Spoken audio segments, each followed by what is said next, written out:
Special Mission Force. Its purpose, to defend human freedom against Cobra, a ruthless terrorist organization determined to rule the world.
Hello everyone, my name is Notepad Anon and I write games for fun, but we're not going to write a game today. We're instead going to be looking at one. Yes, we're going to be looking at a game. Technically a game I've already gone over. This is G.I Joe the role-playing game. Yes, G.I Joe the role-playing game. I've technically already gone over this game. This is Essence20. You can see right down here. I said you can look right down. I said you can look right down here, as you can see, Essence20 right there. But yes, this is a Essence20 game. Came out relatively recently, and I thought it was interesting. Because when I say we've already gone over this game, I'm not lying. Welcome to Power Rangers. Yes, Power Rangers uses the same system. This is technically the same system. Almost everything is almost completely verbatim in it for a few small changes. However, G.I Joe is obviously very different from Power Rangers. Outside just the franchise it's mimicking, it's also a very different feel to it. Very different kind of game, which is interesting. Good afternoon. Yes, we're going over G.I. Give me one second. G.I. Joe, all American heroes. G.I. Joe is there. G.I. Joe. Good song. Can't do it. I can try. This is the karaoke stream you come here for. But yeah, G.I. Joe is fascinating for me in a few different reasons. And in turn, Power Rangers, because Essence20 is a complicated beast. So, Essence20, for those who don't know, is actually Renegade Studios, who's done quite a few different games. Their brand new role-playing system that's brand new and totally original and not weird at all. Don't think about it. It's not similar to anything at all. Never. Don't think about that. But this came out last year, roughly, about August, as you can kind of see there. However, Power Rangers officially only came out, like, let's do this Power Rangers RPG. The actual game came out in, let's see, this was actually, like, let's show the reviews. Yeah, 4 out of 5, yeah. Yeah, it looks like about March, it roughly came out in about March, February. So this is not exactly a old game. This came out about 4 months ago. G.I. Joe, on the other hand, came out relatively recently, which is part of their grand assortment of games that they were doing. Let's see right here, introducing the Essence20 system. As you can kind of see, it was actually going to be the G.I. Joe role-playing game, Power Rangers role-playing game, and Transformers role-playing game. All of these at once, because they have a deal with Hasbro. Very interesting.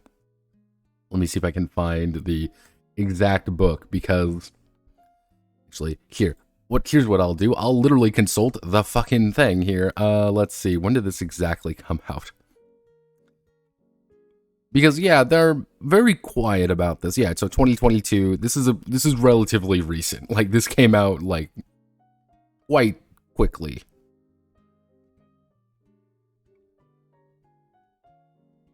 Probably not. I'm not gonna lie that you probably didn't have. Well, I'll get to that in a second. Trust me, Eddie the cat. We'll get to that in a moment. Which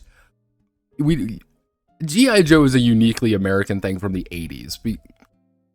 And because it's from the 80s, it kind of has its own issues. So it's like, how to play, so about April, May. So about a month after, roughly. And even like June. So yeah, it was kind of like June it was kind of coming out. Generally speaking, this is not exactly a old system. Again, this is about 2-3 months old at this point when it came out. But Essence20 is unique because here's Renegade Studios. You might know Renegade Studios. They do quite a few different games. We've gone over them a few times, actually, simply because they have so many different kinds of games they go over. Most notably, they have a lot of licenses. As you can kind of see, their board and card games. They have all the Power Ranger stuff, all the G.I. Joe stuff, whatever the fuck that is. Search for Planet X. They have the deck building games. They have actually a deal with Hasbro to be able to publish board games. They also have, fun fact, the World Vampire the Masquerade card game license, as well as 5th edition of Vampire the Masquerade. They have that right. They have the ability to do that. Renegade is actually fairly popular, and they do a lot of stuff on Kickstarter as well, between all their board games and all their card games and stuff for various franchises. It's like, oh, from what I've gathered, the Heroes of the Grid is actually really fun. Like, apparently it's actually a very fun kind of little, kind of odd, kind of like cardboard game thing. Legendary Ranger, Tommy Oliver. Kind of see here, it's like, all right, this is kind of neat, kind of its own unique idea and unique concept to it. But they have the rights to a lot of different franchises. They're on the role-playing guide, as you can kind of see here. They've also published Alice is Missing, a game we just recently went over because it's bad. iPhone. There's G.I. Joe. But yeah, it's interesting.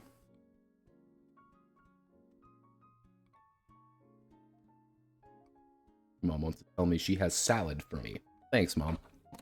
Because of all these licenses and all these things that they own, you would think they would be pumping out something pretty consistent. And for those who don't know, G.I Joe is owned by Hasbro. And G.I Joe, actually, I should actually explain G.I Joe, shouldn't I? Because you're all British.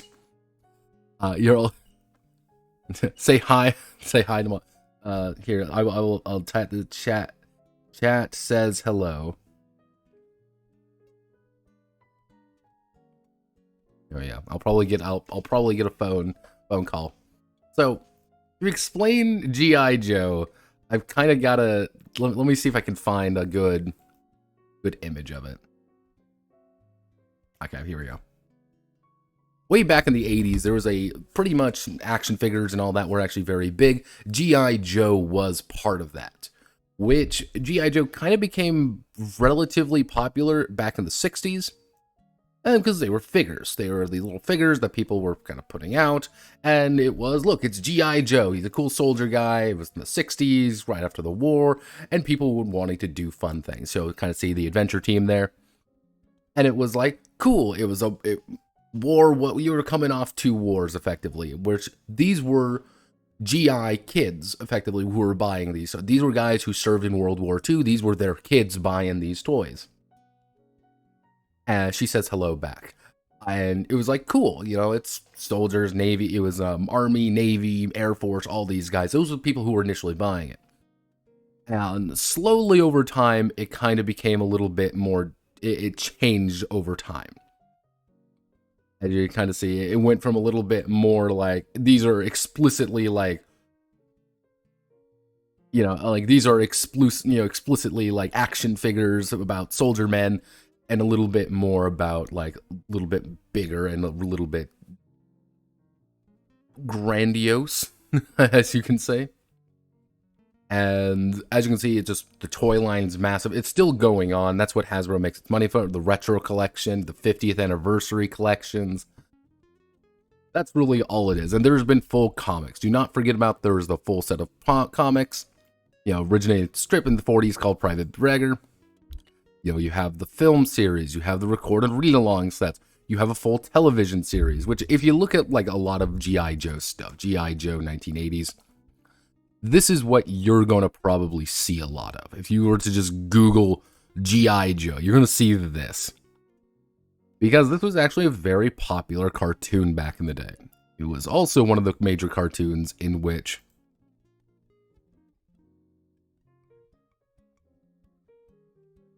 as an American, it was Barbies for boys, yeah, effectively. And yeah, no, it's like even if you don't know the franchise, you've probably seen Cobra Commander memes. You've probably seen fucking Shipbreaker be stupid, or you've seen Duke and like looking around like, yo, Joe. You've probably seen G.I Joe, but G.I Joe back in the day was actually one of the major reasons why kind of the toy commercials, like the toy shows went out of fashion, and because they got regulated to the shit. Because the thing with G.I Joe is that they wanted you to buy all the toys. They wanted you to buy Duke. You wanted to buy Scarlet. I can't remember, a fucking Hard Place or whatever. We wanted to buy Snake Eyes. You wanted to buy all these different guys. That was the point. You wanted to buy the new action figure. They looked cool. Of course you wanted to buy it because it's on the television show. And it was right during that time where it was just ridiculous enough, you know, real American heroes. That's what the idea was. Crockmaster. Cobra enemy. Because the entire concept, the entire story of G.I. Joe is that G.I. Joe is like, G.I. Joe is a secret government secret international organization tasked with defending the world defending freedom against Cobra, a malicious terrorist organization from taking over the world. That is literally the entire thing. That's the idea. They're brave soldier people who fight Cobra, who are evil, and Cobra is a ruthless, evil terrorist organization. Right here. Led by Cobra Commander. Yeah, freedom. When did Marvel take over the IP? They did not. Technically, they do the comics. Are they superheroes? No. That's one of the big thing about G.I. Joes is that technically none of them are superheroes. They're super specific, and some of them are vaguely super heroic, but actually none of them are superheroes. All of them are people with guns, or they're people with ridiculous overblown powers. There is occasionally like, here's some weird ass magic and stuff like that, but it's usually like a MacGuffin. Like, we need to do this.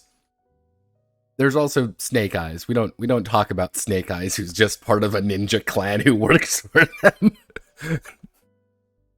Welcome aboard, everybody. But yeah, none of these are superheroes. They kind of borrow a lot of superhero concepts. Like, let's just say, like, again, superheroes do not like, G.I. Joe doesn't exist without superheroes. However, they are not necessarily like Superman or something. No.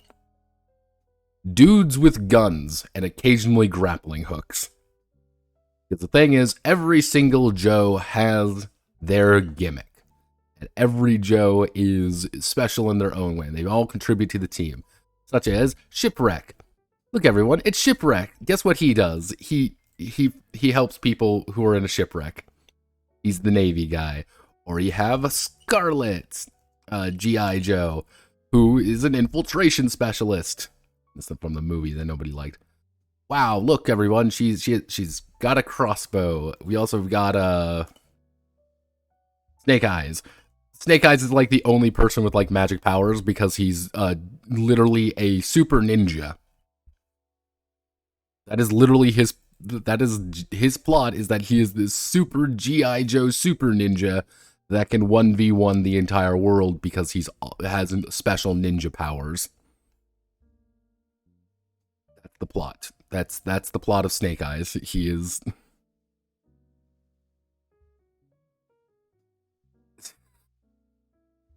Welcome to G.I. Joe, everybody. It's silly. The entire idea is that it's... they are heroes, but not super. Yeah, that's kind of the joke. That's kind of like one of the big things with them, is that they're a little bit overblown, a little bit ridiculous, but it's funny. G.I. Jade. Usually... Because here's the thing, and this is one thing I gotta go over, what the fuck G.I. Joe actually means. GIs, for those who don't know, are soldiers. They're usually it's for like Marines, or go home GI, go home. It was actually a pitch black joke about being general issue, because back in World War II, people would receive guns and ammo or whatever marked with GI, which would be general issue. And the black comedy comes from the fact of they were GIs. They were general issue. They were just another tool to be used. Hence, G.I. Joe this is general issue Joe, because that's the most generic one. G.I. Janes are usually you're usually referring to G.I. Janes as women who join the armed forces instead of a G.I. Joe.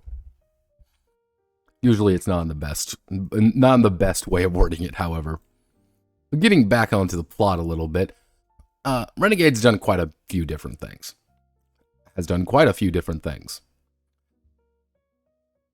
Including the My Little Pony official role-playing game, very different from the other official role-playing game.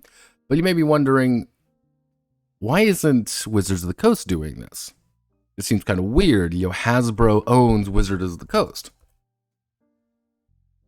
Hasbro is the one who actually owns everything, and so Hasbro should be the one handing it off to their particular company. They should be the one handing it off to brands. You see all the brands here. It's funny because D&D isn't even fucking mentioned here. But yeah, like, why didn't they hand it to Wizards of the Coast? Well, the secret is because I think originally it was supposed to be. Because I've already gone over the Power Rangers RPG, and one of the big things about it is that this is a D20 RPG. This is a very D20 game, and if you've ever played 5e, you've actually played this game. Because Essence20 is not very unique. I already did a video on this particular one. And I think one of the issues behind it was that And my big thing of the video is I have 3 theories on what occurred with Essence20. Either Essence20 is kind of the scraps of a 5e project. Pretty much what occurred here was Power Rangers, G.I Joe, Transformers was all originally supposed to be a 5e game. However, oh no, something happened, licensing got weird, Wizards got weird, they cut it completely, and it's now and it kind of became its own thing.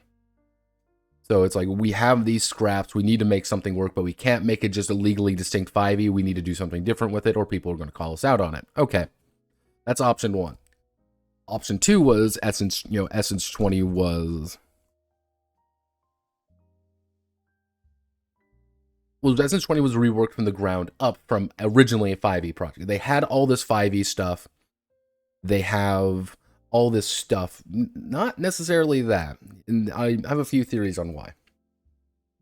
They have all this stuff, and then Hasbro comes in and being like, no, change everything. Just because it wasn't working. It was a 5e project, and it was a 5e project up until a certain point, but then they're like, it doesn't work. It's terrible. It's awful. Nobody likes it. We have to rework the entire game from ground zero. And then they did, and that would be the idea. They rework everything from ground zero. The other one I have is Essence, which is Essence20 is lazy. This was... People just want 5e, we're going to give them 5e, because we can't just use 5e for some reason, we're just going to make our own version without any of the...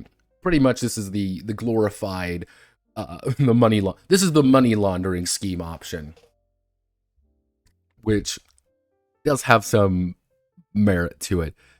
Was it originally a D20 modern game that kind of getting out? I don't think so, because it's different enough for me to think, okay, this was like clearly somebody was thinking this through. Because there's enough difference with Essence20 that it's like, okay, there's something clearly, someone was clearly thinking of this. However, I have, like, those are, I don't think it worked very well. But yeah, like the issue with Power Rangers, as I'll kind of do a quick once over of why Power Rangers wasn't very good in my opinion.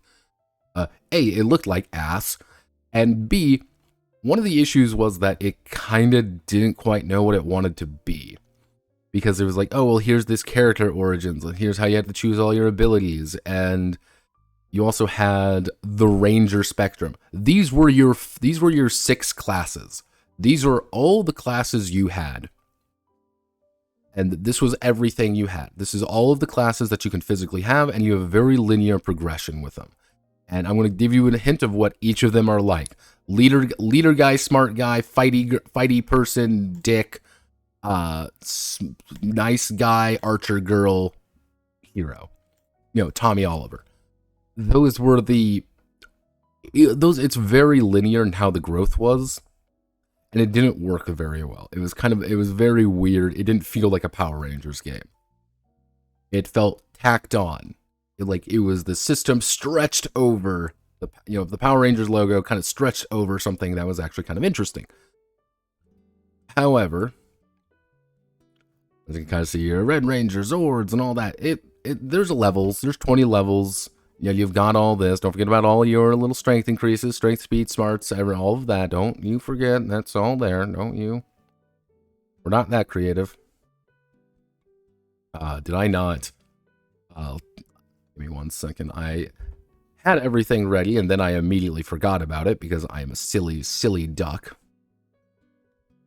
What I'm going to do here is we're going to be using our boy G.I Joe, a man, the myth, the legend. As you can see, Uncle Iroh here, my Polish man. As you can see, a very accurate representation of who he looks like. But I'm going to use this as kind of an example of what Essence20 is. Essence20 is broken down into 4 major attributes: strength, speed, smart, and social, the 4 S's. From there, you have all your skills, such as athletics, animal handling, culture, finesse, targeting, streetwise. And mind you, this is the exact same for the Power Rangers game. This is the exact same. which led to a few different, like, what's really going on here? Like, what's actually, like, I am confused. I'm confused by this. It felt really weird. G.I Joe should, in theory, feel better. But I want to do a quick explanation of what the actual Essence20 system is. I'm going to do my best to give you an example of it. At its core, as I said, this is a D20 game. I'm going to put that D20. You get your D20 out. Okay, we got our D20 out. However, the thing is, as you can kind of see by our stats here, we're not adding anything. Adding things is actually not that common. As you can kind of see by our strength is 4. When I want to make a strength check, I'm not going to roll D20 plus 4 at all. No, no, no. I have to use my skills. So let's say, for example, I'm rolling my, we'll say my smart, with a smart to 7, and I need to make a technology roll. What I'm going to do is I'm going to take my D20, and then I'm going to take a D8. I'm going to roll these together, and I'm going to add them together. I rolled a 19 on my 20 and a 1 on my D8. I rolled a 20. Cool. That's how that works. Very simple. However, that is 95% of the game. All of these skills are based off of whatever your attribute, your essence scores are. These don't do anything really outside influence other things and tell you how many skills you have. Which, even here, as you can kind of see, there aren't that many skills. Like, there are very few skills. And what you get. Like, I dumped everything in the technology for one particular reason for this character. But if you want to say, hey, I'm getting attacked by somebody, I want to embrace my toughness, I want to block with my toughness, they have to make a check versus your toughness score, which is 10 plus whatever your essence is plus whatever your armor is. Simple. Oh, well, I want to resist temptation. They're going to have to beat your willpower. Of what my willpower would be 17. Cool. Oh, I have to, outwit them. Gonna roll my cleverness. Roll against my cleverness. And that's how the game works. In case you're wondering, you'd be like, well, what if I have an edge? What about, advantage and disadvantage? Roll 2d20, take the highest for advantage. Roll 2d20, take the lowest for disadvantage. That's it. Yeah, feels like more of our own D20. We got the copyright for one of the issues is Essence20 is very much the OC donut style of 5e. Or just D20 games in general. However, one of the stranger things about this particular game is, as I am going to try to go all the way over to mind you, this game is not laid out very well. Let me do, I believe it's going to be about 125. Nope, not story points. Okay, here we go. This is also one of the big ideas of dice shifting. So let's say I have an advantage. Well, if I have an edge, that means I roll 2d. No. If you have to get a dice shift, you're actually going to increase the skill die you're going to be rolling. So, for example, with my D8 in technology, let's say I get a single dice shift up. Instead of that D8, I'm going to roll a D10. Cool, I rolled a 13 and a 6. I rolled 19. Very cool. However, if I shift up 3 times, for example, so D10, D12, I then go to 2D8. Find a D8 die in my giant thing. Nice. Where is it? My die. D8s are always the hardest to find in this. Okay. Oop. Just threw that die on the other side of the room. Awesome. Give me a D8. Come on, give me a D8. This is yeah, okay. Cool. So I'm like, okay, I'm gonna roll my 2d8. Cool. I rolled an 8 plus a 9. I rolled a 17. Cool. If I go up a certain amount, you might auto success, or you might have an auto critical success. But how do you? But let's ask a little question. What does specialties do? What does this do? A specialization. Well, if you have a specialization in a skill, what's going to happen is stupid. So you're going to take your d20. Then you're going to take every die going down. So for technology, I would be rolling a D8. I'd be rolling a D6. I'd be rolling a... Where's my D4? I'm going to grab my dice bag here. I'm going to lift it up. ASMR, my dice bag goes burr. My D4, and I'm going to use another... I'll use a D6 as my D2. Yes, D2. And then I have to roll them all together. So I'm going to take all my dice and roll. Cool. Okay, I rolled a 7 on my D20. And let's see, I rolled a 1 on my D8. I rolled a 2 on my D2. I actually rolled a 1 on my D2. I rolled a 2 on my D4, and I rolled a 6 on my D6. So I put that right there, and it's like, cool. I rolled 7 plus 6. That's what happens if you have specialization. Does that seem a little bit wonky to you? And the answer is, it is wonky. Okay, they tweaked 5e. No, when I say, like, this is a weird-ass game, I'm not lying. This game is weird. Essence20 kind of works.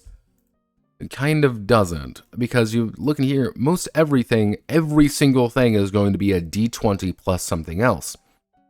But Notepad, what if I don't have a skill in something? For, let's say, for example, animal handling. I don't have a skill in animal handling. What's going to happen there? Well, you're going to roll with a snag. That means you're going to roll D20 twice and take the lowest. Yeah. So you might be crippled in certain aspects, and you might be having a lot of trouble and issues, in other parts. So it's like, all right, cool. That's kind of cool. But how do I crit? How do I do a critical success? Okay, well, that's where things get a little bit wonky. Also, these are what the typical skill difficulties are going to be. So 5, 10, 15, 20, 25, 30, very standard. However, that D20 is going to be king in that regard because, oh boy, I have a D4 or I have a D2 in a skill. It's not going to help you really do anything. Like, most of the time, it's just going to be a D20. Your D20 is going to be your king. And anything else, until you hit about D6, isn't going to be really reliable to really you kind of lean on. Which does bring on to, highest die from your modified dice ladder. Then we determine the results. So, critical success. If the result of the skill die, not including the D2 result, not the D2 of the roll, shows the highest number value or more on one or more skill dice, and the skill test is successful, it is considered a critical success. This does technically mean that it is harder for me to get a critical success on my technology roll than it is to get a critical success on my driving roll, even though I am technically more skilled at being technology man than driving. But there's something unique about this. Something a little bit wonky, a little bit strange even. And you may be wondering, what do you mean? Well, I mean this. Critical success. If the result of the skill die portion, not including the D20 result of the roll, is showing the highest number value on one or more skill dice and the skill roll is successful, this is considered a critical success. This is a pretty drastic difference. This is just a more complicated advantage system. There are 2 advantage systems in this game. There are 2.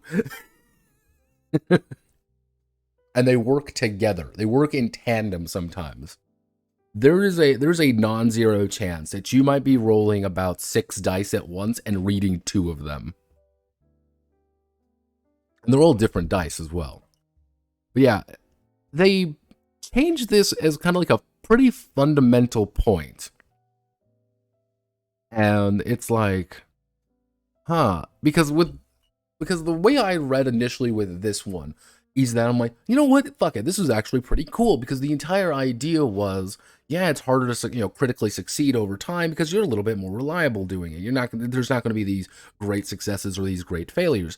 However, if you do let yourself critical on this, if you do have that dice, all you need to do is you're going to be rolling critical successes quite often.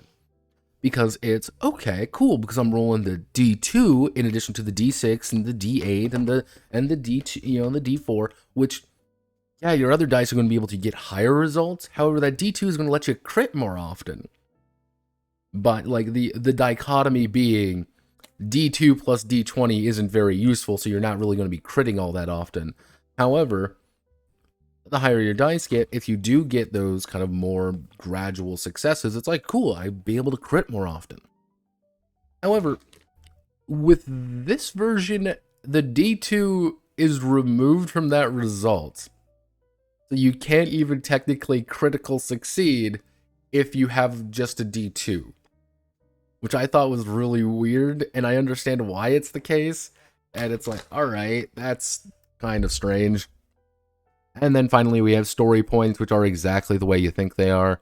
They are good boy points, and if you spend it, you can reroll any dice result of 1, roll skill tests as it's specialized, add +5 to defenses, gain access to minor equipment, get a clue, get some perks, and you can also use it for your special abilities.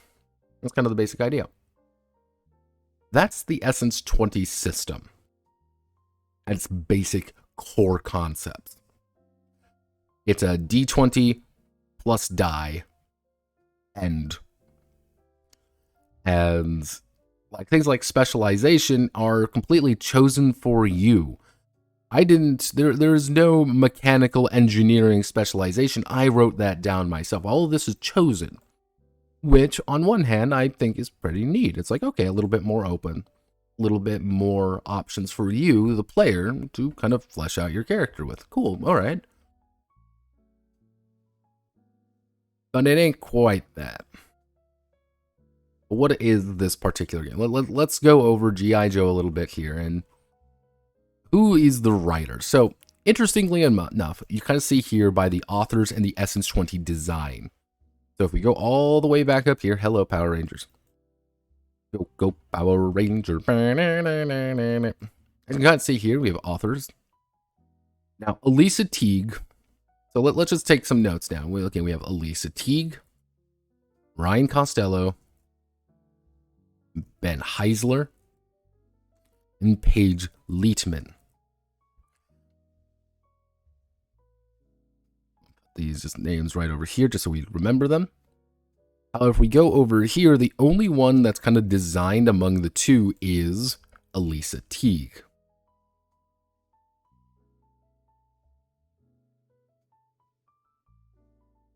And if we go over here, we have people like Brian C.P. Steele, and then TJ Storm, which TJ Storm is hilarious, and you should all follow him. But yeah, TJ Storm, which is like, okay.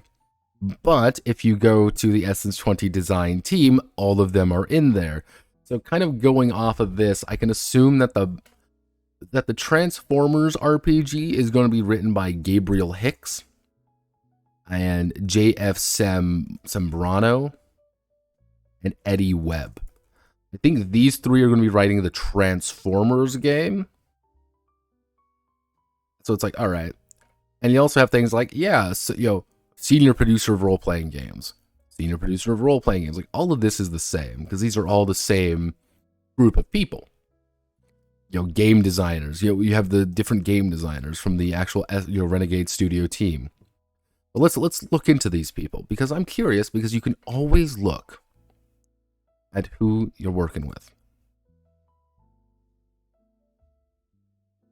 So you choose your specialization. Yes. The one weird thing with it is that every time you're... I can explain this a little bit because it's kind of odd. Is every time you increase an essence score, you can either get a bonus die, or you can choose to have a specialization. Which is the reason why I actually have very few specializations in this particular, character, while my Power Rangers character actually had quite a few different ones. Simply because I invested very heavily into the dice, because the dice are very valuable. So it's technically, if you look through it, so it's like 1, 2, 3, 4, 5, 6, 7, and then 1, 2, 1, 2, 3, 4, 1, 2, 3, 4. Yeah, so all of these are pretty consistent, which makes the essence score always feel weird in that regard. But I digress.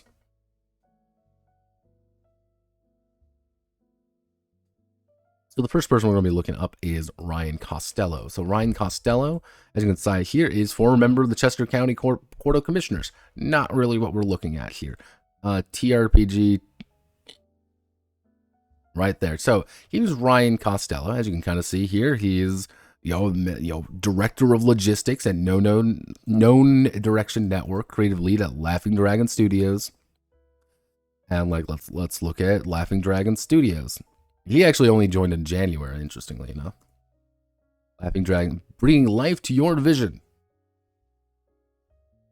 Our clients. See, he's got quite a few different, connections with people in more of the media industry. If this is his company, which would be kind of odd if it wasn't. So very pretty, we all looks like for kids and stuff like that. Full service animation house.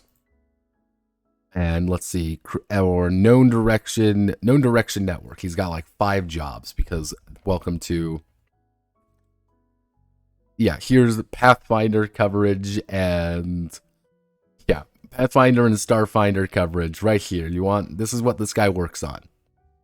So key that in. He works on Pathfinder, and this is like the big thing that he's like, let's actually check my notification. Yep, there we go, another furry. So it's like, okay, so he author of the G.I Joe RPG. Let's see, does he have anything?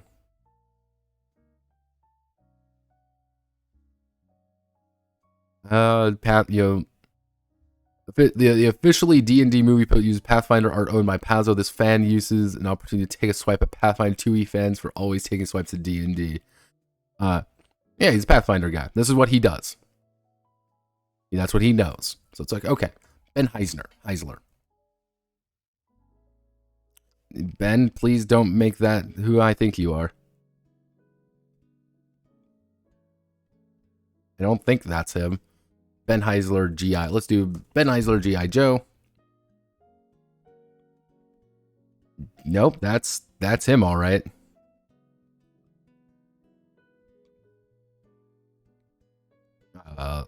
This, I believe this would be correct. I mean, it makes sense. I mean, post about Den Heiler surveillance report. I don't know who the fuck you are. Tag Ben Heisler.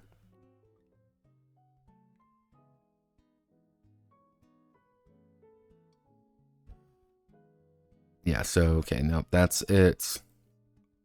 Let's think. So Ben Heisler let's see, Ben Heisler TTRPG. Oh, it's gonna pop up some Zenhrim. No. Okay, wait.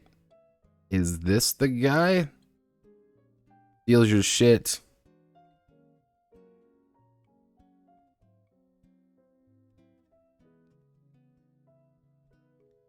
Maybe that's it. Ben and Paige Wright. Is this the guy?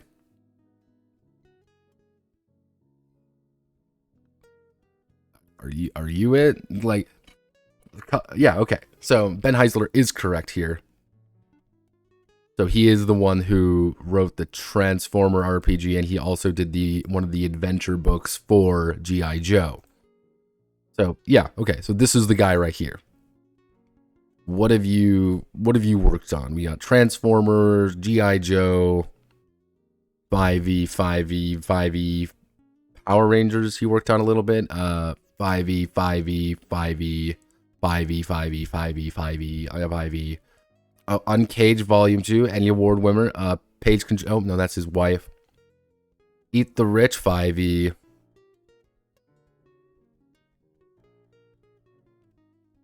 Wait, back in 2018, he worked on Cyberpunk. 5e, 5e, 5e, 5e, 5e, 5e, 5e. Okay. Okay, cool.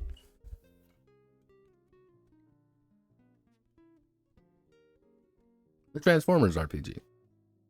So yeah, no, we could assume that, like, yeah, okay, this guy's worked on 5e stuff. So let's look at the other one. Paige Leitman. Which is, wow, wait a second. It's Paige Leitman. Ben and Paige Leitman. It'd be Ben Heisler. that your...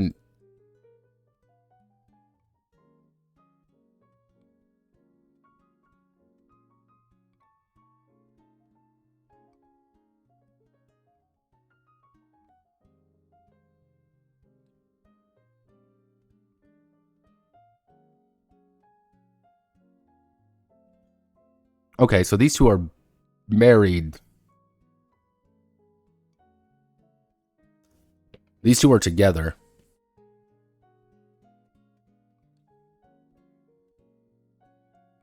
So I'm like, Paige Leitman. Why? Your name's Paige.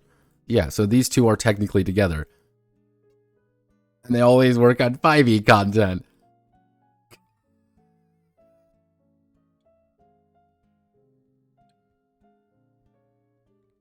Welcome to this is why we call these investigative times, because we learn a lot about ourselves.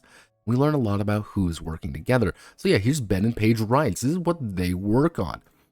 And you say like they've worked on all that. What I'm trying to get at here is that Essence20 is designed by people who work almost exclusively on 5e, Pathfinder, other D20 games.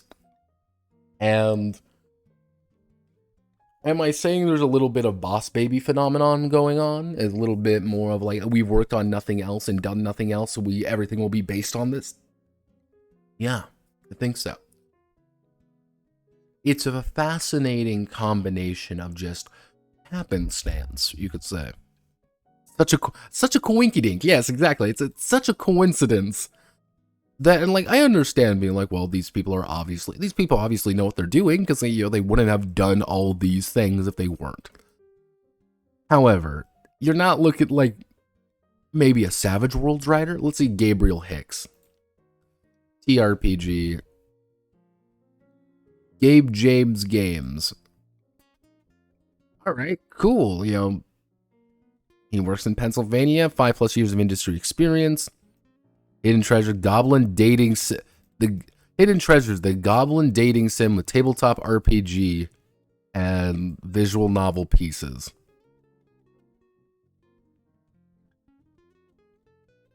Source Code, Hidden Treasures. Renegade Games 2, Transformers RPG, Renegades, G.I Joe RPG. So yes, he has worked on, this is the guy who's worked on all of those. Price of Coal, Consultation, Paizo, 5e, Kingdom, MCDM, Kingdoms in Warfare. Oh, we've got a little bit, Hunter's Entertainment, Ragnarok. Okay, Critical Role, MCDM is Matt Colville's company, so that's 5e. Mage Hand Press, 5e, 5e. Into the Motherlands RPG. He's a writer, world building, lore, and mechanics. Into this. Grim and Perilous, Flames of Freedom. He works with Daniel fucking Fox, because we live in a comedy world. Like the JRPG tabletop board game. What? Subversion, Plains of Africa. Writer, world building. Create your stat blocks. 5e supplement. 5e supplements. Dating simulator. Source Code, like, tell me more about Source Code. What's Source Code RPG? Tell me more. Gabriel Hicks. Did this ever come out?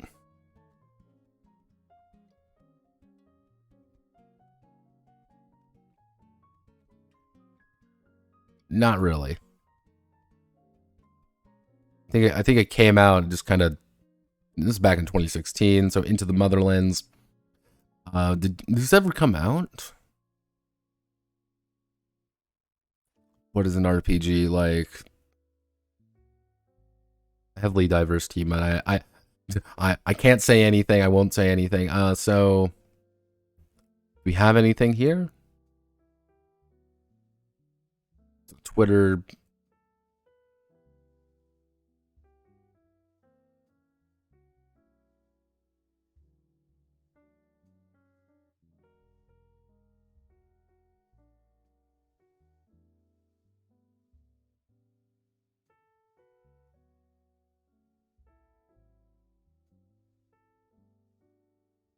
No, Into the Motherlands is not out yet. Interesting.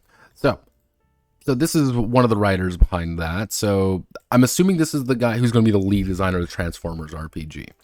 But they're all kind of working together. So let's do JFM TTRPG. Tell me more about you. Is that really JF Sambrano?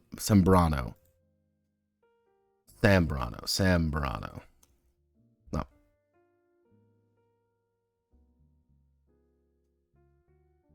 JF some RPG geek contributions. The Power Rangers are contributor to the Power Rangers role-playing game. Do you have a website or something?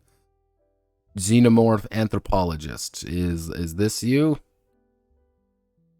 Yes. Okay. I believe this has to be the other guy who worked on it. Unapologetic wagon burner and rabble rouser. Did you work on this? I don't know. You're one who has the right name, effectively. He's got a Twitch. He's got a Twitch account, everybody. Ta-da! What's his Patreon look like? We got something to work with here? JF Sombrano, he's making more money than me. World of Darkness, new Twitch channel. Okay, like, can't find anything on that.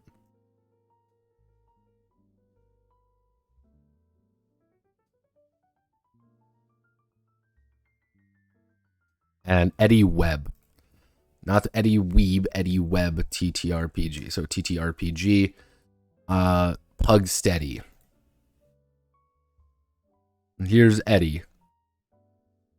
Freelance writer, narrative designer for video games, RPGs, Pugmire, extra credits, and Transformers. Wait a second, aren't you the guy who fucking... Wait a fucking moment. Aren't you the dude who said that really stupid shit? It's okay, he wrote Pugmire. Pugmire was decent. I like... Pugmire was a D... Mind you, Pugmire's a D20 game. Aggressively D20. So, yeah, this has to be the other guy, apparently. So... Oh, sweet Jesus. So... Is this the guy? Wait a second. I gotta figure out. Eddie Webb. Was he the one who Eddie Webb, was he the one... Games you might not have tried, Castle Foxteen.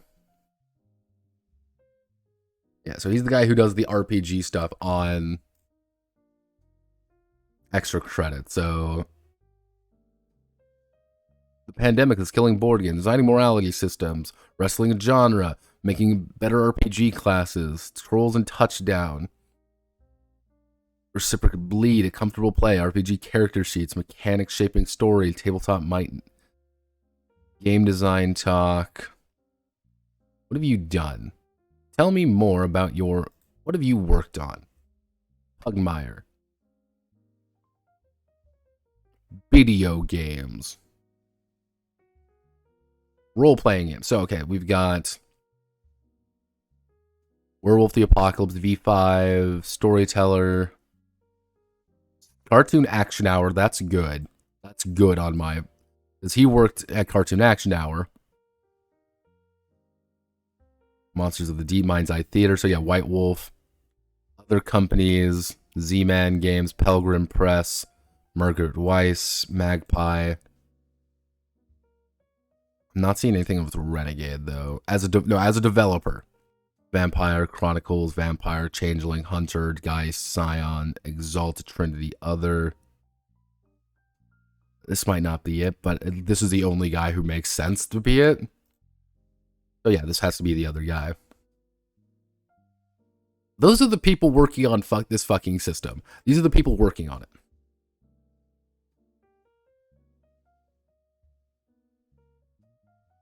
No, Patch.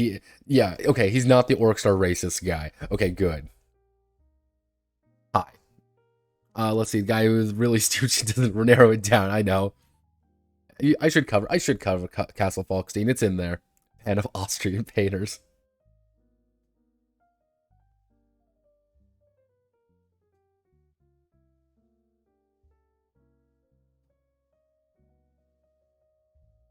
Yeah, it's... what I'm trying to get across here is that the people working on Essence20 are not what we would like to refer to as maybe the... If all you build is with wood, if I hand you marble, you will not know what to do. If all you work with is marble, you will not know what to do with wood. I think what's occurring here is that these are people who work on 5e content, who work on Pathfinder stuff, with the occasional bit of, like, storyteller or, like, Pugmire. But Pugmire's pretty much pretty standard D20 fare. What I'm trying to say is, like, this game, like, am I saying Essence20 is cursed slightly? Maybe, but I'm mostly trying to get across that the people working on this maybe aren't the best qualified for it. And I think that's that. The second you learn about who's working on things, it makes sense. Also, fun fact, here's Luke Gygax. They, for some reason, carded out here to give them the foreword about, like, oh, wow, yes. And it's like, yeah, hi, my new name is Luke Gygax. My dad, Gary Gygax, created the very first role-playing game, Dungeons & Dragons. Yeah. Yeah. So yeah, they carded him out there to clap a bit. And then we're going to go over what G.I Joe is. General Hawk's debriefing. I am commander of Special Counterterrorism Group Delta, codenamed G.I Joe. Look at him, he's the most So here's we have obviously the most dangerous man in the world, Cobra Commander. We've got the Baroness, the Baroness changes depending on who you look at. Basic concept is that Cobra is literally a multinational super terrorist organization that everybody hates. And they are so comically evil that they just do evil shit for evil reasons. They even recruit Australians into their ranks, because Zartan and Zarana are technically part of an Australian biker gang.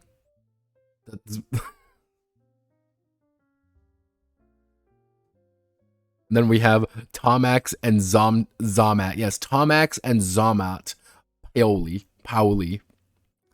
As how can we forget Dr. Mindbender? Remember, just buy the fucking toys. Then the G.I. Joe data files, which this is what people want. Here's Ace, here's Admiral Keyhall, here's Airborne, here's Ashiko, here's Backstop, Barbecue, Barrel Roll, Bazooka, Beachhead, Big Ben, Big Brawler, Big Lob, Blowtorch, Bombardier, Bomb Strike, Breaker, Chuckles, Clutch, Covergirl, Cutter, Dart, Doc, Duke, the main man himself. It's Duke. Dusty Faces, Fast Draw, Flint, Footloose, Frostbite, Helix, General Hawk, Hit and Run, Gung Ho, Iceberg, Jinx, Kamakura, Lady J, Lift Ticket, Link, Law and Order, Leatherneck, Lowlight, Lifeline, Lieutenant Falcon, Mainframe, Mercer, Mirage, Quicknick, Mutton Junkyard, Recondome, Outback, Red Dog, Psych Out, Ripcore, Rock and Roll, Roadblock, Scarlet, Sci-Fi, Shipwreck, Shooter, Sightlight, Snake Eyes, Skymate, Snowstorm, Spark, Starduster, Stiletto, Spirit, Stalker Stone, Taurus, Torpedo, Tiger, Tripwire, Tolbu, Tunnel Rat, Wetsuit, Wild Bill. What about my favorite? We're 31 pages into this fucking game. We have not seen anything.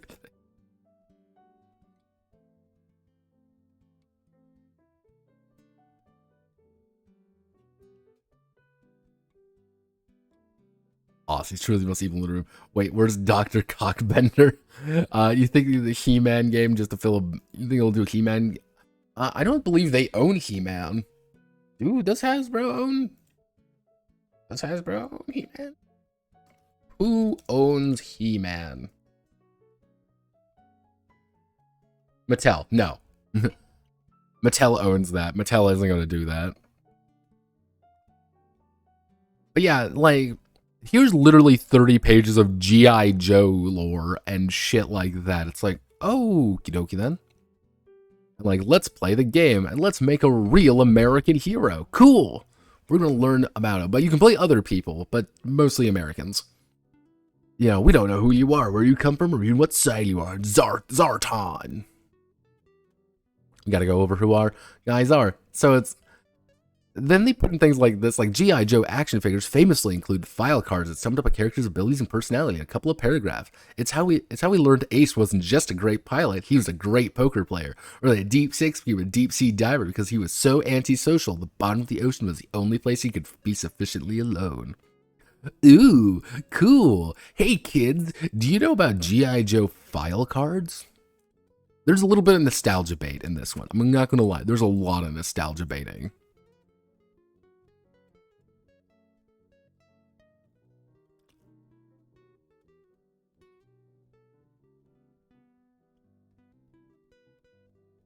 Cockbending with the power of your mind. Good old 80s cheese. Would He-Man be worth an RPG? I could see He-Man working as TTRPG, actually working pretty well. You would need to make it funny and need to amp up the ridiculousness of it. And unfortunately, see, there's one key issue with this game and the entirety of the Essence20 line. It is, I'm going to tell you a secret. It is literally because this game exists. This is Cartoon Action Hour, Season 3. Which is literally all about playing 1980s cartoons and just amping it up the ridiculousness of it.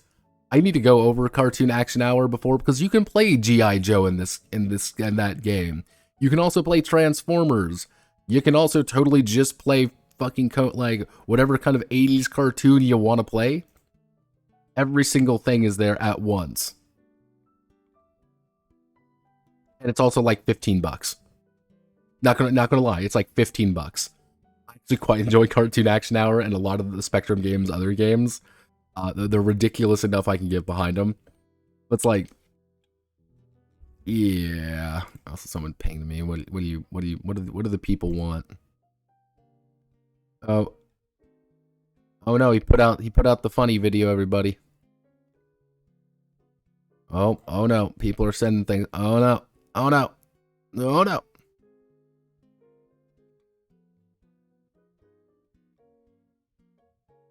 It's like, all right, cool. You know, we have to select our starting essences, our essence scores, and our influences. Then we choose our origin, then we select our role, and then we have our health, which health is still stupid, skills. And we have our level, because this is a level-based game, level 1 to 20. With Power Rangers, I say you can't really play the game till level 4. Because in Power Rangers, for some reason, you get your Zord at level 4. So that's about 3 levels of not having your fucking Power Zord. But in this game, like, level 1 actually kind of has a purpose. Not a lot of purpose, but a purpose. And then we have our equipment. We're going to talk about equipment a little bit as well. So, we got to serve our squad.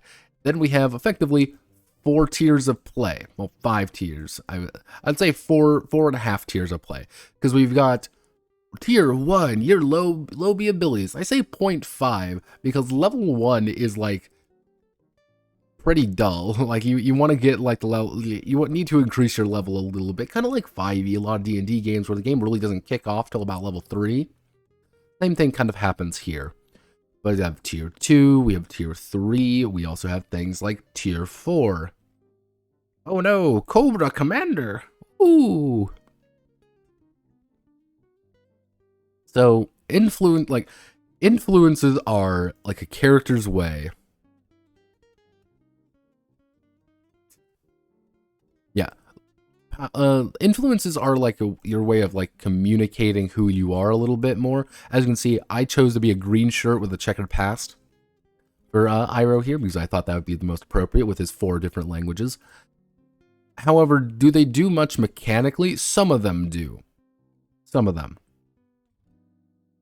And as you can see, you'll pronounce characters an airplane mechanic, or this, you're customizing an influence. The basic idea is that you're going to get a perk, and you're going to get a hang-up. And then you can choose to roll on a bond table if you feel like.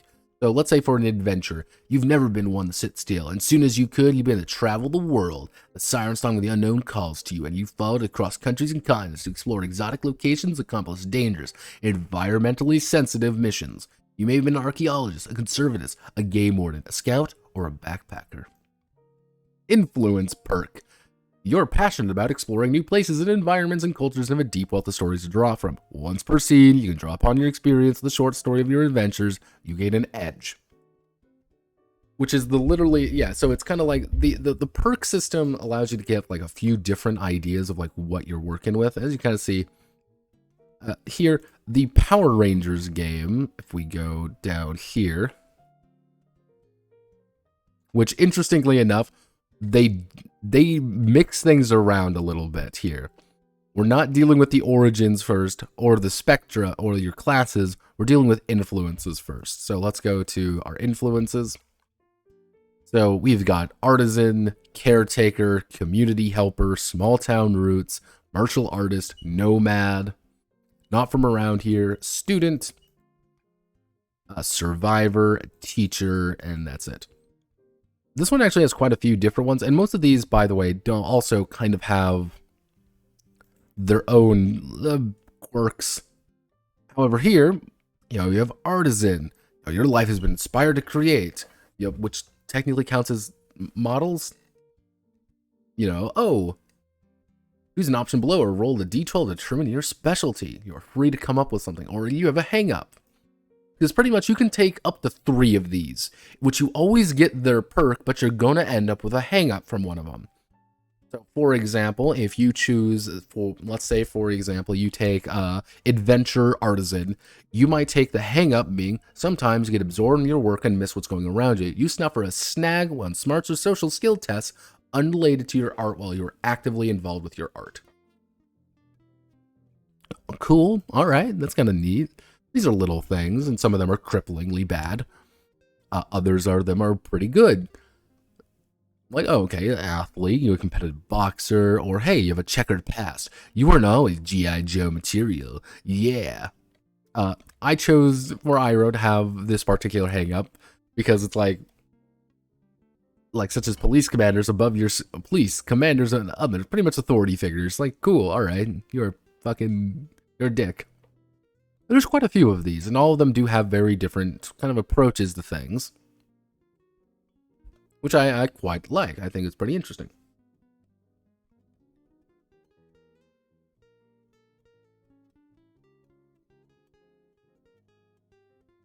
This is one of the ones with like a weirdly cripplingly hang-up, which is like having experience supporting G.I Joe missions, which anytime you lend assistance, your ally both get an edge and a boost to their die.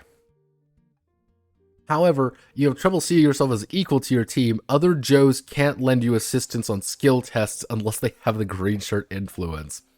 You can't get help from other people unless they too have green shirt. So you should all just kind of pick green shirt and you pretty much get a free one for free. Like, cool. That's neat. We have a martial artist. Hey kids, you want to learn Krav Maga? Or like, hey, don't worry, everyone, I learned Mutat. Just realized that. It's Mutat. Is that it? I gotta. I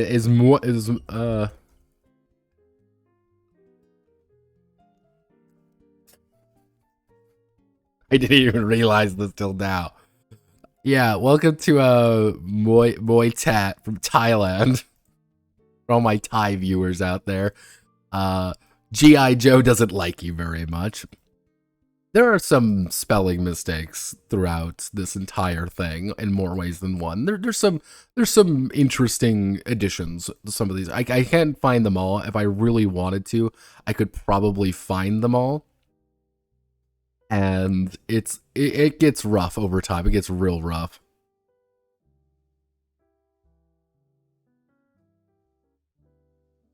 And it's like, oy vey.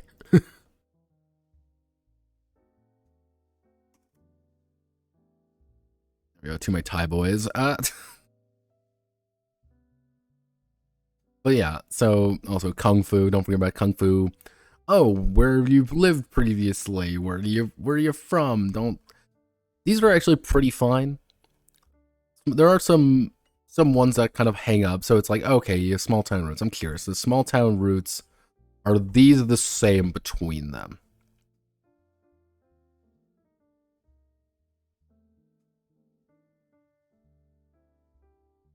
So let's see. Yeah, so these are the exact same. These are the exact same. I will say this. These ones, like, G.I Joe looks a lot better, like, overall, than Power Rangers. Things are laid out far more nicely. As you can kind of see, everything gets its own page. Unlike with Power Rangers, where you have shit like this, where it's kind of like rolled over on different pages. This looks a little bit funky. I know you're supposed to read it kind of like this, but then you have like, oh, teachers over here. Like, things look just odd sometimes. G.I. Joe, on the other hand, is very much like, yeah, everything is kind of laid out a lot not more nicely. You kind of read through everything. Everything's on a single page. I like G.I. Joe looks better, and I think is better laid out than Power Rangers, which is important because that was like one of the my big issues with Power Rangers actually was that it looked like ass. And you know, Thrill Seeker, don't worry, we're radical. Next we have our origins, which your origins are like your base class. It's kind of like your class that isn't a class. Because you're going to learn a lot from your initial thing. Because every origin gets one essence point. You have your origin skill. You have your starting health, which is very important to itself. And you get saying like, oh, you're in the army. You're a soldier origin. And these are all your abilities, which some of these are actually very important. Which are like, hey, or like, you know, for example, your soldier origins, like, oh, you get an essence score +1. You get an origin skill, so you have to kind of combine them together. You begin with 2 health, 35 movement. You with 1 language of any, in addition to any unnative, gain 1 for every 3 points of smarts. If it shoots, you're trained in all weapons other than unique weapons, which this idea right here is going to get really weird when we get to the equipment section. And it's like, oh, here's all the other origins, and here's the Navy. If you get Navy stuff, it's completely different, and you get a bunch of different things sometimes. And here's the Air Force. In the Air Force, you can sail the 7 seas. Yeah, as you kind of see, like, dude, somebody did not go through this game. Let's just say that someone didn't do that. It might just because it's early, and this was from March 16th. This particular version. This is the pre-order. However, this is a pre-order. This is a pre-order version.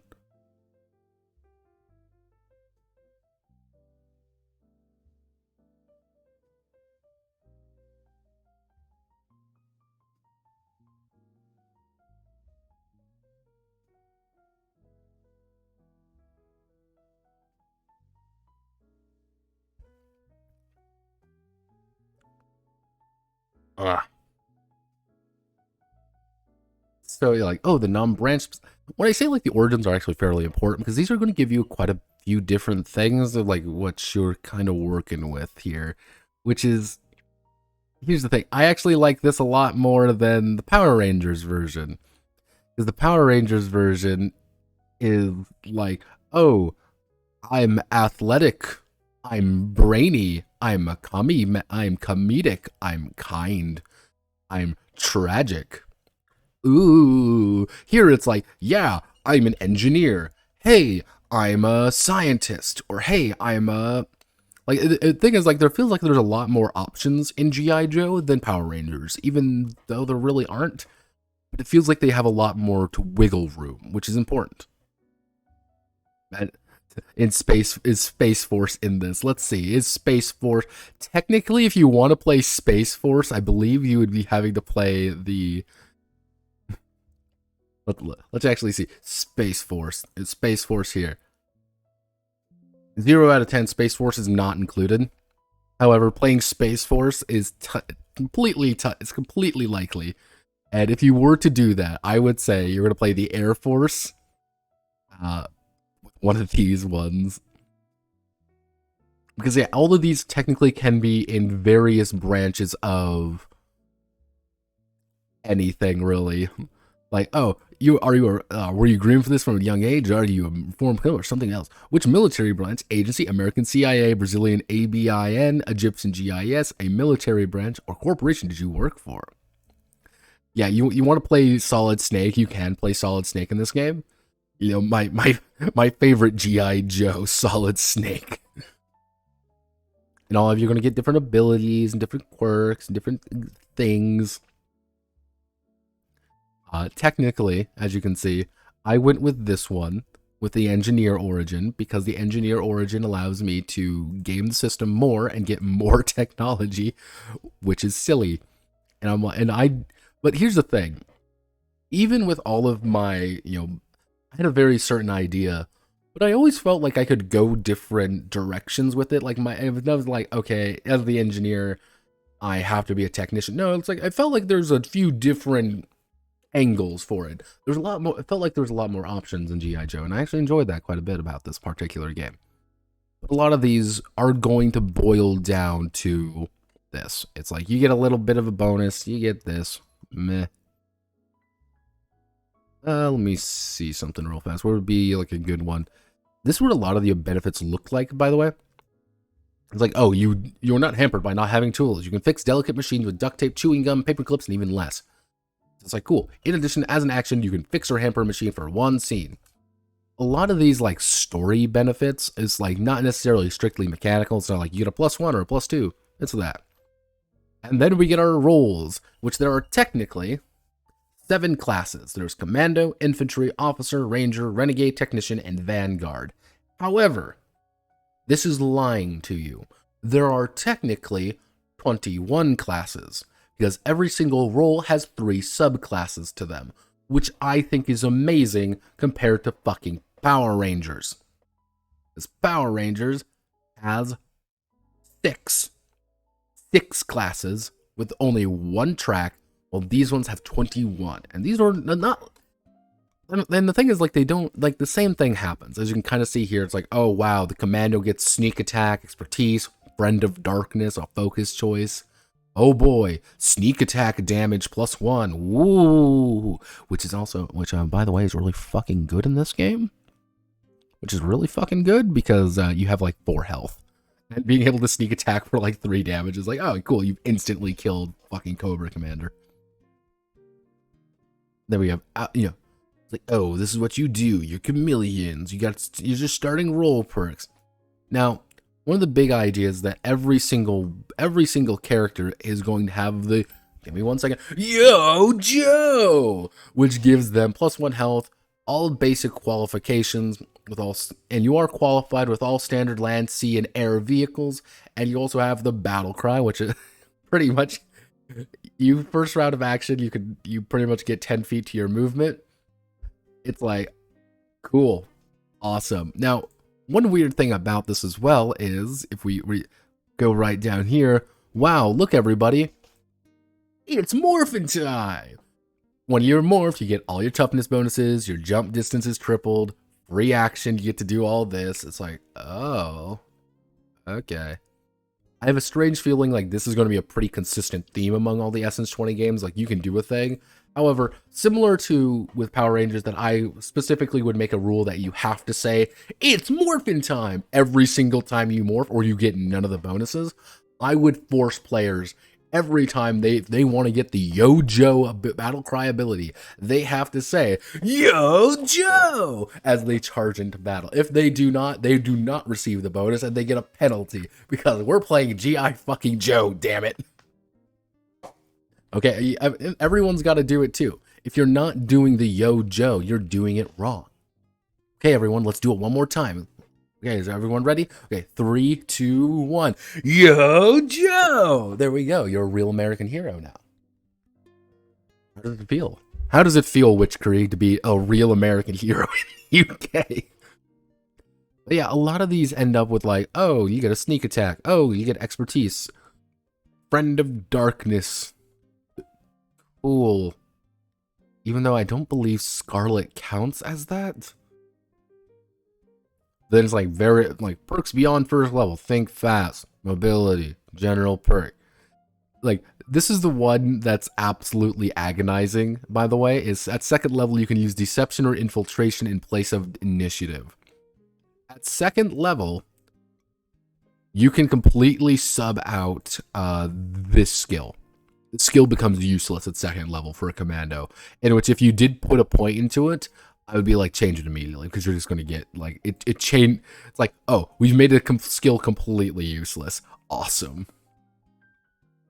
Because this, by the way, and your initiative skill here, doesn't do anything except do initiative. Because initiative is done the exact same way as everything else in the game. So you're going to roll whatever it is and be like, oh, cool. I rolled a 20. I rolled a 20. Cool. I got a 20 on my initiative. It's like, what the fuck? No, that's terrible. That's a terrible rule. Yeah, and a lot of these are like, do you like playing a rogue? Here's a rogue for you. This is what you're playing. You're playing a rogue with a gun. But this is what I mean by a lot of the focus options. It's like, oh, you want to play an infiltrator. Cool. Like, you become a shadow. You become more stealthy. It's like, okay, that's kind of neat. You don't get much for each of the individual specialties. But that's not a bad that's not bad. I don't hate it. I think it works for what it's trying to be, and I'm okay with that. I wonder if I can find, yeah, roles. If I can find.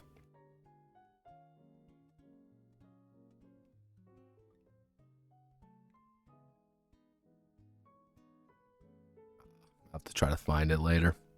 Yeah. You end up with sniper, you end up with spy. You want to be a spy? Cool. You can. This is your rogue class. Do you like being a rogue? That's what you're going to do. Here's this infantry one, which you are man with gun. If you want to play Sergeant Gunman, you can. Which every single, like, also, is armor necessary? Absolutely not. So what is the purpose of this game? Protect America and fight the bad Aussies? No, your goal is to defend the freedom of the free world from the wrath of Cobra, which Cobra is an evil terrorist organization bent on taking over the world. They aren't necessarily Australian, but they're just comically evil. That is how you summarize Cobra. They are comically evil people who do comically evil things for comically evil reasons. They're not real. It's not like, oh boy, we want to destabilize the economy in an effort to increase inflation rates. No, it's like, I want to build a doom weapon to destroy America. Like, okay, cool. Like, we gotta stop Cobra Commander from building the doom weapon to destroy American freedom with. Or, hey, we need to stop this literal ninja clan from trying to assassinate Barack Obama. Like, oh no, fucking ninjas are trying to kill fucking Joe Biden. What do we do now? We gotta protect Joe Biden from ninjas. Yeah, it is literally an 80s cartoon. They've tried over the years to make it, like, more serious. But, like, here's what I can best try to, like.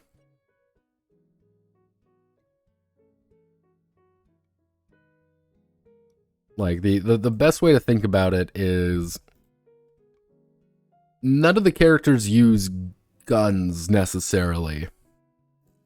Here's what I'll do. I'll actually go to YouTube, G.I Joe 1980s. Like, let me see if we can, we'll do a...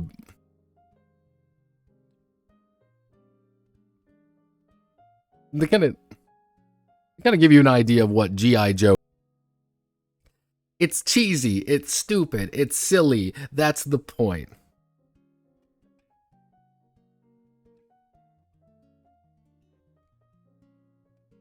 Yeah, like, Cobra Commander himself is ridiculous. Like, and the thing is, like, over time, like, they've tried to make, like, G.I Joe, like, serious for some reason. Like, G.I Joe G.I Joe modern comics.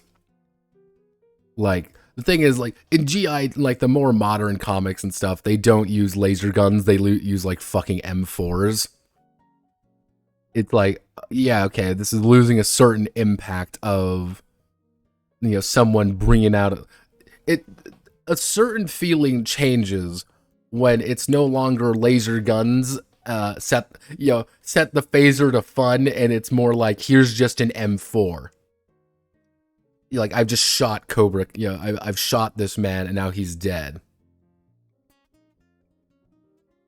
For crimes against Cobra. Yeah, it lost a certain charm. And then there were the G.I. Joe movies. These came out in like early, like 2013. These were like the early 2010s, like 2013, which were like the rise of Cobra. Yeah, this is 2009. Oh, I'm getting a phone call. Give me a moment.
But yeah, as you can kind of tell, like G.I. Joe, kind of they tried to make it serious, and it just didn't quite work.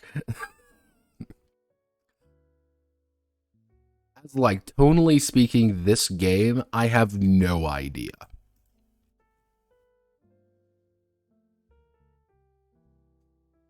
Like, I have genuinely no idea what this game is going for, kind of like thematically, because it's like, oh yeah, here's Goofy Man who's goofy, ha ha ha, everyone's laughing at it because it's funny.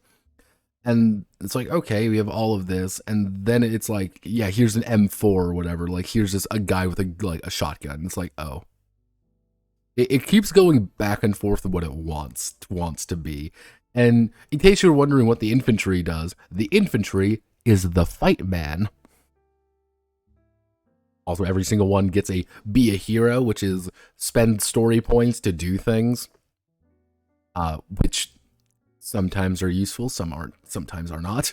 So it's like, oh, you got to increase this. Oh, you got to get a skill of your choice. And it's like, oh, here's equipment training, which, like, one of the weird things is how this works is that there's technically, you can be trained in a piece of equipment and you can be qualified in it. If you are trained in it, you can requisition it, and you can access any equipment you are qualified in. So you don't even have to requisition it. Requisitioning it is literally a roll you have to make. It's a raw D20 roll almost. So it's like, okay, so your battle dress is like you're trained in light, medium, and heavy armors, as well as you're trained in all weapons. It's like, cool, so you can requisition effectively any weapon you want, or any item, or any armor you want. However, and you also get all of this, you know, Brez, the brave member of G.I. Joe. You know, basic focus, and it's like, oh, well, we have a fighting style. Oh, here's the abilities. Here's how to do a kimbo. Because, yeah, you have to choose your fighting style. You want to go akimbo, you want to be careful, you want to do close quarters battle. If you want to make an all-American ninja and just go nuts and with a giant fuck-off sword and just do that, you can. Then we have our basic focus options, which are artillery, medic, and what was the other one? It was mechanized infantry. That was it. Let me see.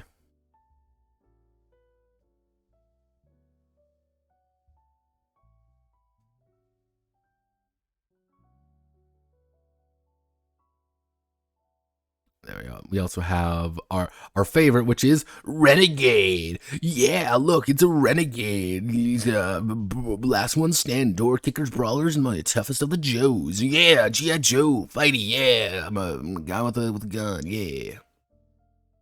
Part of the purpose of recruiting Renegades is to find individuals at risk of joining Cobra and using them as tool against Cobra.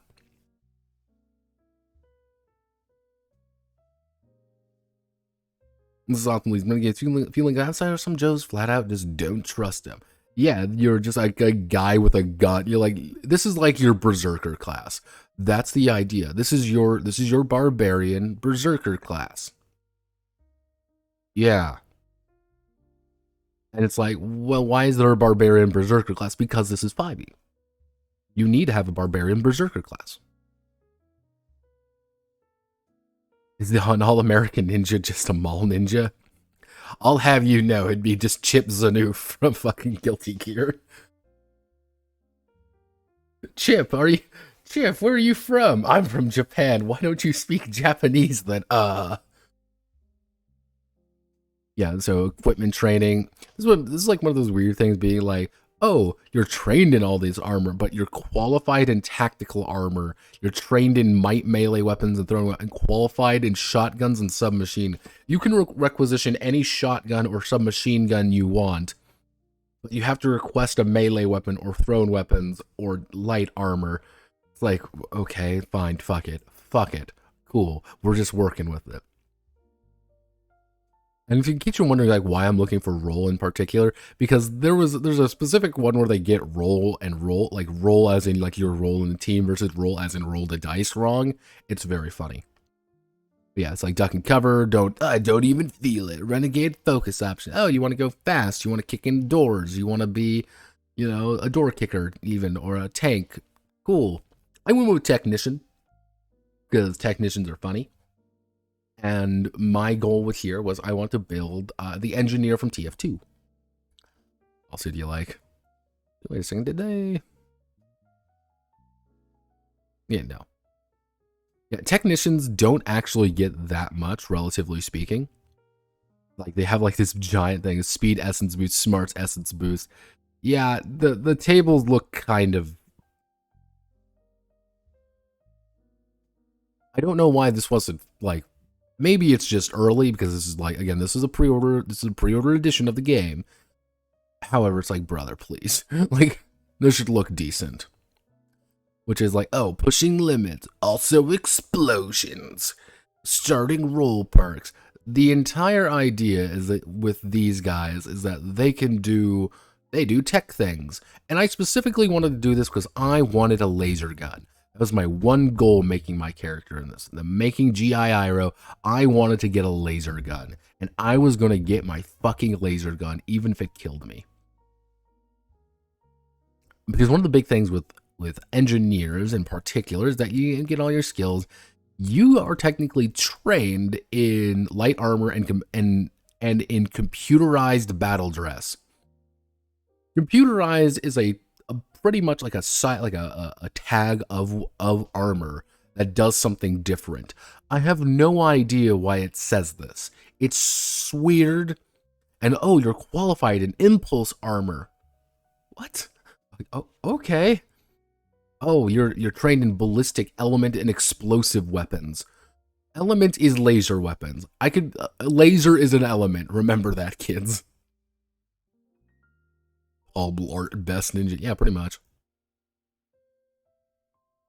So it's like, okay, the big thing with technicians is that they get a primary tech. So they pretty much have to choose one of these things. They use the equipment system pretty heavily. I used with the armor system. So double is plating for your protection. You are trained in heavy armor. Gain a suit of standard or limited light, medium, or heavy armor as personal gear, and can choose standard armor to upgrade for free. Cool. I also get a free standard sidearm weapon, an integrated weapon while wearing. Cool. I can have a gun in my armor. So I chose that, and I chose to get the mechanized armor. It's limited, but I get it for free effectively. And it is very good, but also very bad at the same time. I did that because I thought it would be funny. But you also get things like, oh, I want a drone. Oh, I want a gear. I want a random gear. I want a big cool weapon that lets me shoot big guns or something.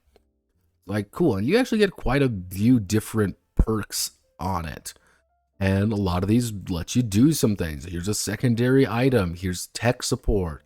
Here's, field tests. It's like, all right, kind of cool. So that's fine.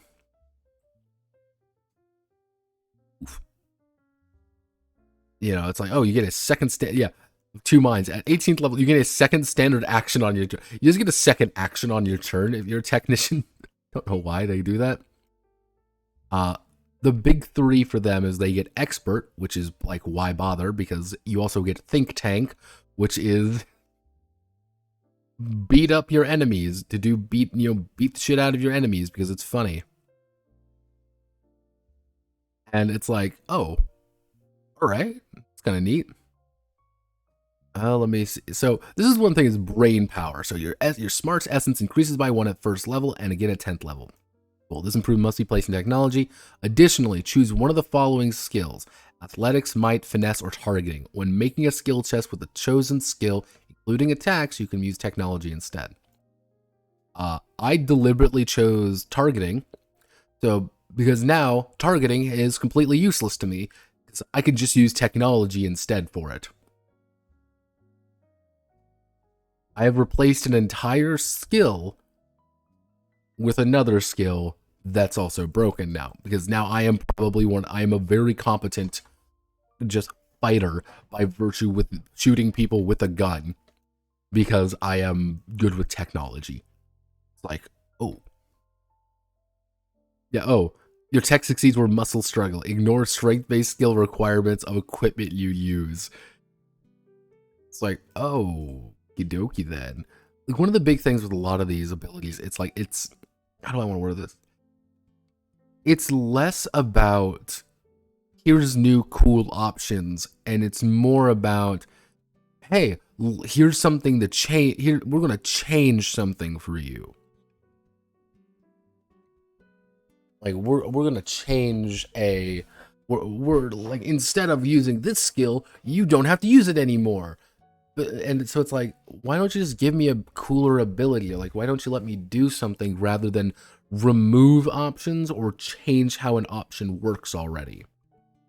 It's not like, for example, if I could use it, for, instead of it like, oh, I can, sub it out, it'd be like, can I maybe like get an advantage on technology? Can I get like an advantage on my targeting rolls? Or maybe let me roll 2 dice and take the highest with technology or targeting. Cool, like that could give me a little bit more options. There'd be a little bit more stuff going on, but there isn't. It's just like, you just this targeting is now useless to you. There's not a single reason for me to take targeting. And same thing with like commando, for example. Like at level 2 with commando, you no longer ever need to take initiative because your infiltration's already going to be high. And because your infiltration's already high, you just subbed out initiative for infiltration. You haven't done anything with it. It's not like, for example, for Iroh here, it's not like I can use targeting for anything else. It's kind of like, okay, you have to make a targeting check. It's like, no, I can sub out every single roll for my technology now. And it's not just like, oh, you have to be inside your armor or have to be using your equipment either. Because you can use a drone for it, and because you can use a drone for it, it's like, oh, that's kind of odd. Also, here is the Paladin. This is the Paladin class, by the way. Yep. Then we have all our essence scores and how our skills work. As I already kind of went over these. We'll skip ahead a little bit.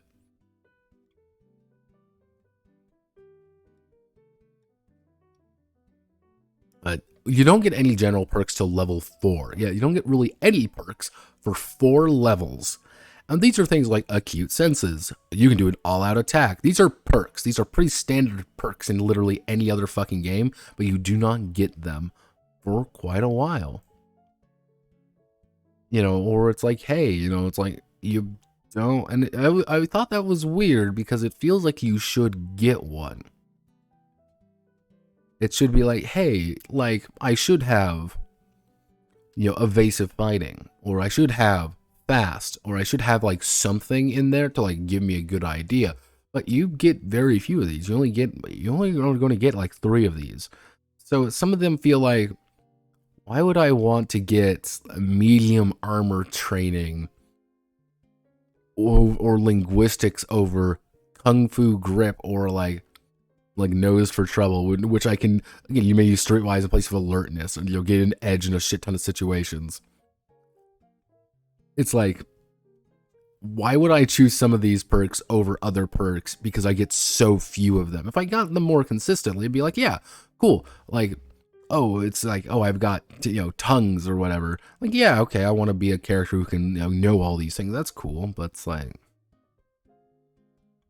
yeah, here's the most friendly Joes, as you can tell. Now, this is what I mean, but we're going to get to equipment here. Equipment is weird. Everybody is going to get your basic equipment. You're going to get your fatigues, close combat weapon, a sidearm, a rifle, and 2 grenades. Yes, fragmentation grenades. Expected duration of the mission: when you successfully requisition, it replaces the closest equivalent standard issue item. Successfully requisition ballistic armor, it replaces your uniform. Now, if we go down here, different equipment requires different qualifications. If you assign gear you are qualified in, such as your roller general perks, depending on your equipment, you may need to make a choice. Have limited access to a selection or need a specific item. Cool. Like, you need, like, yeah, personnel items I mentioned. Level up, you gain opportunity to customize and create equipment between missions. This includes customized weapons and gadgetry that you have purchased or engineered between missions. Yeah, not responsible for any loss or damaged personal gear taken on a mission. Wow.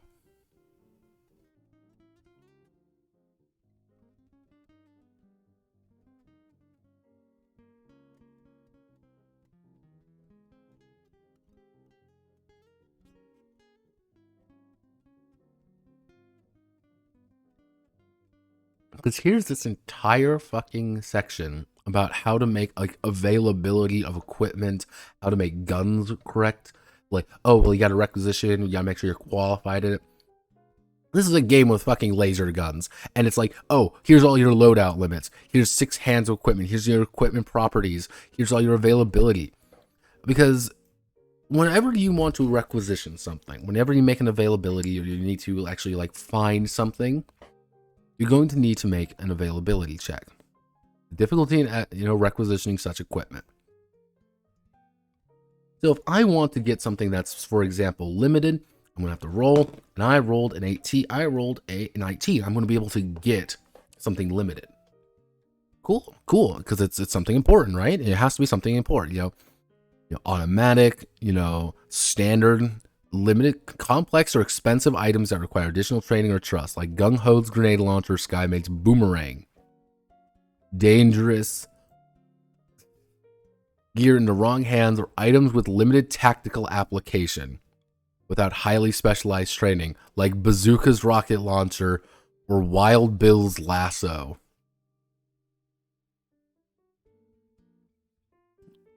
The unique items. Theoretical items. You want to spend requisition upgrades on a Joe, per Joe. Oh boy, I sure do love, you know, trying to put together a bunch of random things for fun. I love it. I find this really entertaining because this is the weapons chart. Now, standard weapons are pistol, rifle. Now notice here, bolt action rifle Rifle is bolt action rifle, lever action rifle, handgun, revolver, pump action shotgun, a combat shotgun, golf ball grenade, stick grenade, pineapple grenade, or a stun grenade. Cool. So a rifle, a bolt action rifle, technically does 2 damage. It needs 2 hands, does 1 sharp damage, and is ballistic. Can be used, requires you to know martial arts, and is a sniper ability. And can be used as a sniper. Alright. Limited weapons. However, so this is a little bit more trust is needed. Anyone can get a standard piece of equipment. Anyone can get one of those. Limited, however, this is a little bit more important, such as, you know, a spear throwing, a rock throwing knife, a crossbow, a boomerang, nunchucks. You can just bring a claymore to the fight. Or, hey, you want to bring a katana? That's cool too. However, you also have assault rifle, an M4, an AK-47, an FN-FAL.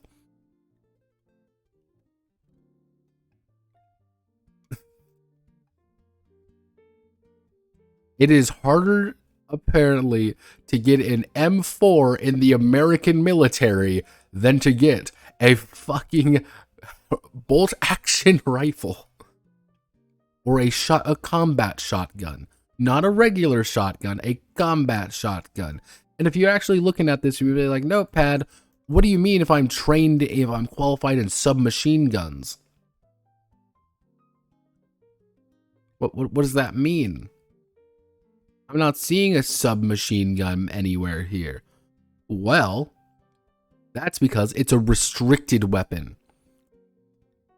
A fucking Uzi is harder to get.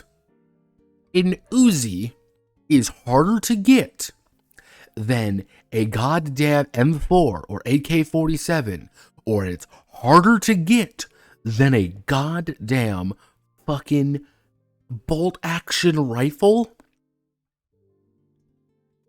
What? And technically, like, oh, you need handheld automatic discharge clip with single squeeze. Oh, you need a D2 Brawn for it. You need a D2 Brawn to actually use a submachine gun. You don't need a D2 Brawn to pick up a fucking M4, AK-47, or the gun of the free world. Oh no. That's not how that works. God help us all if you want to use a fucking taser. Because yeah, you want to use a taser in a fight? Yeah, no. Sorry, tasers are technically restricted. It is a restricted item. It's a target number 15 to request a fucking taser. It's like, wait, why? What? And like some I get like, oh cool, like a bazooka. Yeah, you don't need like restricted bazooka. Yeah, okay, this makes sense. This is understandable. But then it's like, where the fuck am I going to use a howitzer? What? Why is there a missile here? This is, now mind you, this is a missile. This is literally just a missile, not a rocket launcher or any, like,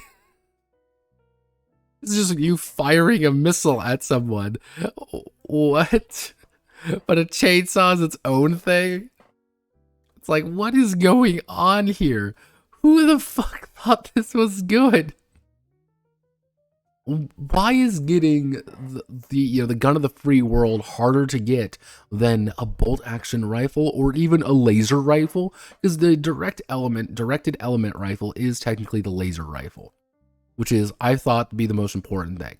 I had the right technology, I had the damage, it's computerized and has an element. So anytime it's like, oh, well, you're qualified in stealth equipment, it doesn't tell you what that stealth equipment is. It doesn't say that. That's the fun part. It just is, and you have to make it stealthy or something like that. It's a very confusing idea, and I don't know why this is the case. To the point where I'm thinking, like, I was thinking, like, do I have like a bad version? Is something wrong here? But I'm like, no, but because this is what it looks like in the fucking Power Rangers version. This is what the Power Rangers version also is. Has the same kind of equipment. Has the same exact kind of equipment, has the same exact kind of idea. And it's like, why is this the case? It's so strange. It's so weird. And this isn't like, oh, well, you're going this is going to change, or like this is going to get like a big thing. Like, no, this is like a dedicated part of the game. Like, somebody honestly thought in a fucking G.I Joe game, getting an Uzi is hard. For fuck's sake, you can buy an Uzi cheaper than anything. Because, so for example, like, a lot of the weapon effects do give things like, oh, ignore plating bonuses. Oh, ignore deflective bonuses. Oh, it's amphibious. It's aquatic. It's ballistic.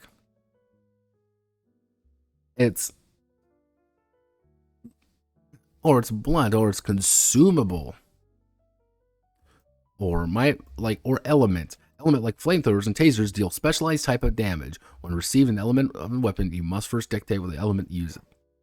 Acid weapons deal 1 extra damage when they hit who's defended with toughness. Cold has already stun effect, applies stun effect by 1. Electric weapons gain +1 on attack. It's weird when you realize things like the element, a taser does the exact same amount of fucking damage, technically, as a fucking M4. Getting shot with a fucking 45 does technically the exact same shit as getting hit by a comically large laser gun. What is this game? Why? I find that strange. I find it really odd. There's a bunch of weapon upgrades too, and some of these are like, nobody in their right mind is going to get like a reactor or ice rounds. Or like, oh, voltage tank. Oh, it's traumatic. Oh, sorry, it's a voltage tank. It's very different. It's like, it's kind of hard. Like, battle dress is the same way, because most of the battle dresses are like, oh, it's limited, or technically I should have gone with equilibrium armor more than anything, because because most armor doesn't do DR. It's not damage resistance. It's just increase your abilities here. Technically, I actually did this wrong because the mechanized armor is restricted, not limited. I misread that. Like, technically, I could get impulse armor for free. Or equilibrium armor for free because I'm trained in everything in it and I can get it for free. But it's like, why? Because when it says computerized, what that means is anytime it can be disrupted. But if it's, for example, deflective, if it has armor piercing, it goes through. I'm curious to why this is the case. And there's upgrades as well to this. Don't you doubt it. You want to have, you want to be energy resistant. You want to have soft shell. Or you want to be spiked. You want to have a weapon system put into it. And that's cool. Kits are kind of the same way. Kits are kind of weird because they pretty much give you the ability to do a thing. It's like, oh, you can attempt skill test to call for a restricted climbing kit without a snag. You gain temporary specialization in climbing for the duration of the mission, or an edge on the climbing skill. Pretty much, if you have a kit, you're allowed to do something more reliable. And some are like, oh, here's this random gear that you can get, or that's, useful for it. Or here's all the pet options, fucking pets. Here's all the drone options. Here's all the vehicle options. You want all the vehicle abilities? It's right here. Combat's exactly the way you think it's going to do. Because the majority of the time, what's going to happen is you're going to roll, and you're going to end up taking your turns. It's just...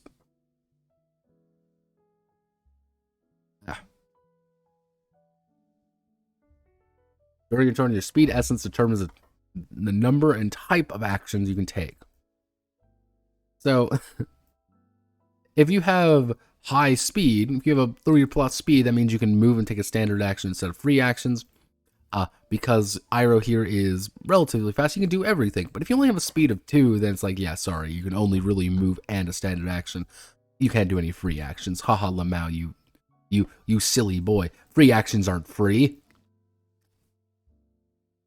Pushing yourself. It's a vast majority of the time, it's exactly the way you think combat's going to play out. You have to move around. It's the grid. You're moving around. You're blasting, and you're doing stuff. And they have a bunch of like side rules, which is like, oh, if you're doing the defend action, you're doing the hiding action, or you're lending assistance, you're sprinting, searching the area, you're using skill. It's exactly the way you think it is.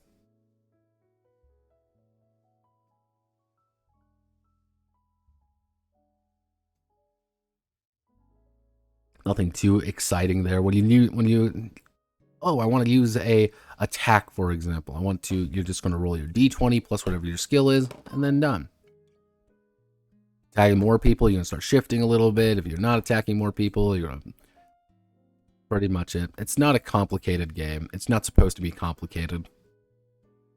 But it does act complicated at points, which is the problem. Literally game made by liberals for liberals. Guns are expensive and hard to get. Yeah, but you're the fucking military, man. This is the G.I Joes. A bunch of situational, determined applicable defense, which a majority of the time you're going to be the one choosing. Choose the defense and how they react to the attack. Toughness may prefer to take a punch to the face, while character with high evasion may want to dodge out of the way. However, here's the thing. You're in combat. This is clearly a big focus of a game called G.I fucking Joe, or Power Rangers for that matter. We're going to do a little game here, everybody. You're being attacked. Somebody, a Cobra Commando, wants to punch you in the fucking face. Which of these abilities are you going to rely on? Well, I think I'm going to use my toughness to weather the blow. Alright, understandable. I'm going to use my evasion to dodge out of the way. Okay, perfectly reasonable. Oh, I'm going to use my willpower to will myself to not get hurt. What? Oh, I'm going to use my cleverness to avoid the social ramifications of the damage. What? Like, at no point do they ever talk about willpower or cleverness being... like, cleverness or willpower being used as, like, anything valuable. They rarely talk about that. And it's like, oh, it's like, sorry, it's willpower, it's... yeah, a cleverness-based stink liquid attack that makes others want to avoid the target and not speak with them. What? It's tacked on. It's like, what is the system here for? Why? Why fucking bother? Yeah, and then you have like, okay, this is what I mean, like, battle degree. Low life fire shot with his long rifle at a Cobra Viper, rolling a d20 and a d10 for his targeting skill. He decided to suffer -1 shift to increase his damage by 1 to increase his weapons qualities. He gets a 19 on his d20 and 7 on his d8 for a total of 26. The Viper's evasion is only 11, and low light deals 2 damage for hitting 11, and an additional 2 damage for hitting the 22 for an additional 4 damage in a single hit. Because people are going to be wanting to shift things around. Because the secret is the laser rifle doesn't do 1 damage, it does. So for example, I have an 8. I could shift my dice down to get a d6 instead. I roll. If I hit, cool. I'm going to do 2 damage to you, or I get to inflict stun 2 on you. But if I roll over your value, I'm also going to be able to get with degrees of success. They don't talk about degrees of success at all, other in any part of the game except here. It's like, but why? Why are you the way that you are?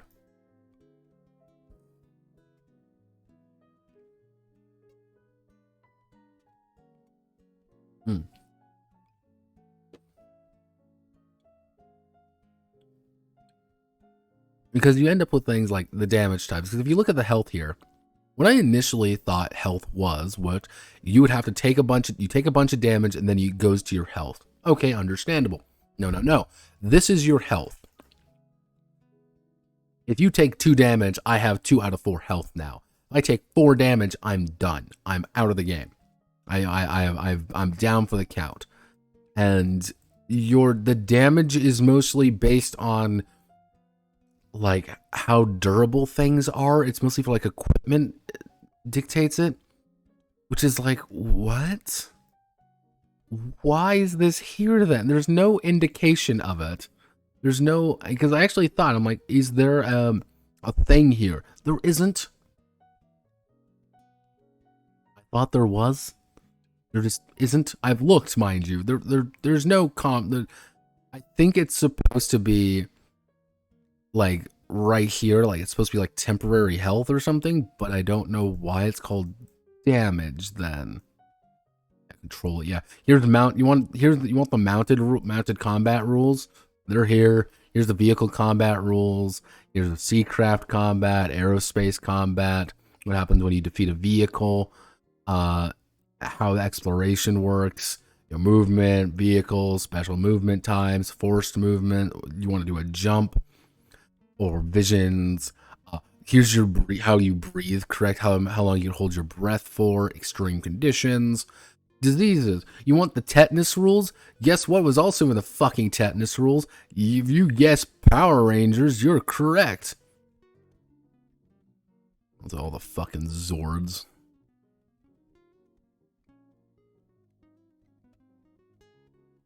Yeah, let me see if I can find a tetanus.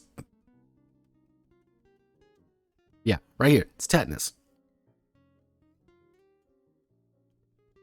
Yeah, for some reason I'm gonna wait for the I have to wait till the fucking I'm gonna have to wait till the Transformers games come out, because if the Transformers can get tetanus, I'm gonna be very confused. That's what I'm waiting for. I'm waiting for it. I know it. This is like, but why? Why are you the way that? Why are you the way that you are? Like, that's my question. And then we have a bunch of adventures and kind of like how things work, and like, here's how this is how the G.I Joe. Here's a bunch of plot seeds. Here's Cobra High Command. I find this funny because this is Cobra Commander.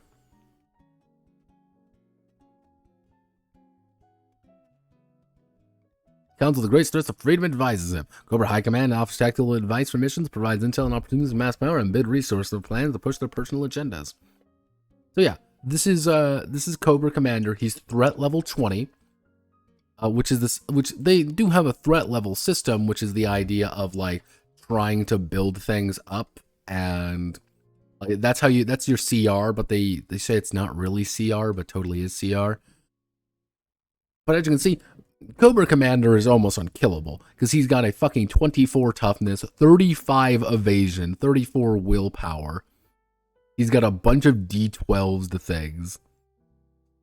Like, oh, he could technically he can speak Scottish Gaelic and Spanish. This is like is dodgy physically and mentally. He can always choose to use evasion defense against physical threats and willpower defense against mental threats. Yeah, this is the funny one. The most dangerous man alive. By General Hawk's own threat assessment, Cobra Commander is the single greatest threat G.I. Joe faces, both globally and individually. 5 times per turn, Cobra can attack as a free action. 5 times. He effectively gets 6 fucking actions to attack you with. If he wants to, you can rush up Cobra Commander up to any Joe pretty much and have him attack rapidly. And just murk anybody.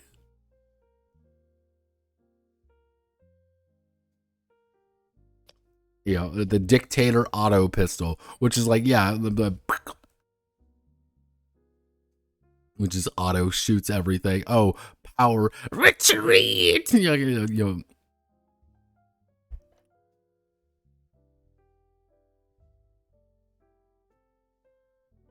Yeah, it's Cobra Commander's insane and will just fuck your day up. Similar goes to the Baroness, who will just fuck your day up. Like, can target an enemy with earshot of special culture psychology skill test, targeting their willpower. On a success, target 1 point of smart essence damage. Yes, she can literally cause you to be stupider. Black Medusa armor. Or there's Destro. Destro's evil. You get it because he's evil.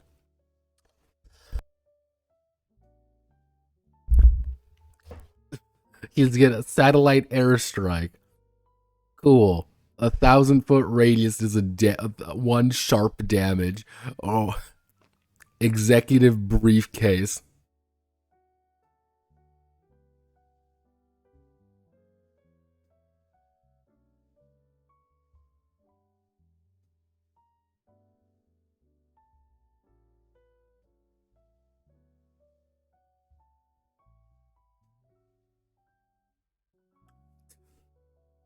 Here's Blackout. He's spooky.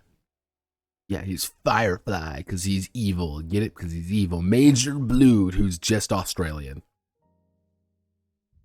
And then we have the Cobra Corps. Yeah, you want to be... Technically, nothing's stopping you from just playing Cobra Commandos and just going ham, which could be funny in its own right. You will never be the eel guy. Yeah, modified long projectile will stun, like... Mercenaries, we've got Crimson Guard, we've got these guys. We've got Australians, we've got ninjas. Don't forget about the ninjas. They also got their special vehicles, and we got all the adventures, and it's a bunch of bullshit. Here's the thing. Here's the thing with G.I Joe, and here's the thing kind of with Essence20. I talked about this a bit. How do we arrest Cobra Commander upon trial for war crimes against democracy? You don't, because he can just run away faster than you. Like, one of the big things I think with Essence20 is, I'm going to clip this section. I want to show the world this a little bit. What is the goal of Essence20? What is the goal? Is it supposed to emulate the fun G.I Joe-ness about it all? Well, the problem is with that is that it doesn't quite do that because there's so much like back-end stuff behind it where it's like, no, when I play a fucking G.I Joe game, I want a fucking G.I Joe. I want to be... Wherever there's trouble over land and sea and air, I want to have a little bit... I want it to be a little bit faster and I want to be a little bit looser. I want things to feel a little bit more cartoony.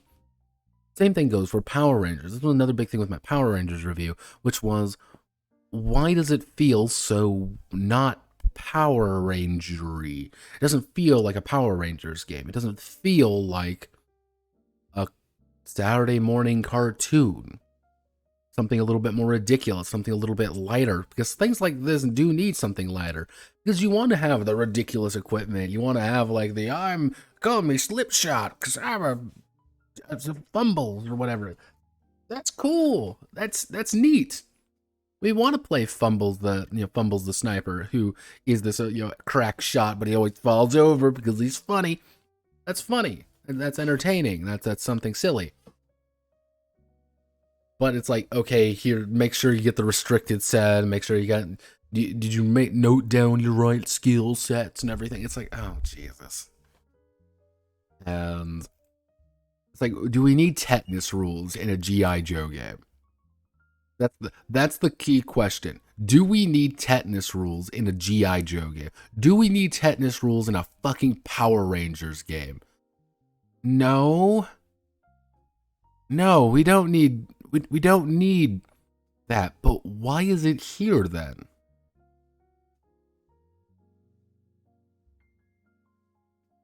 Why are you the way you are, Essence20?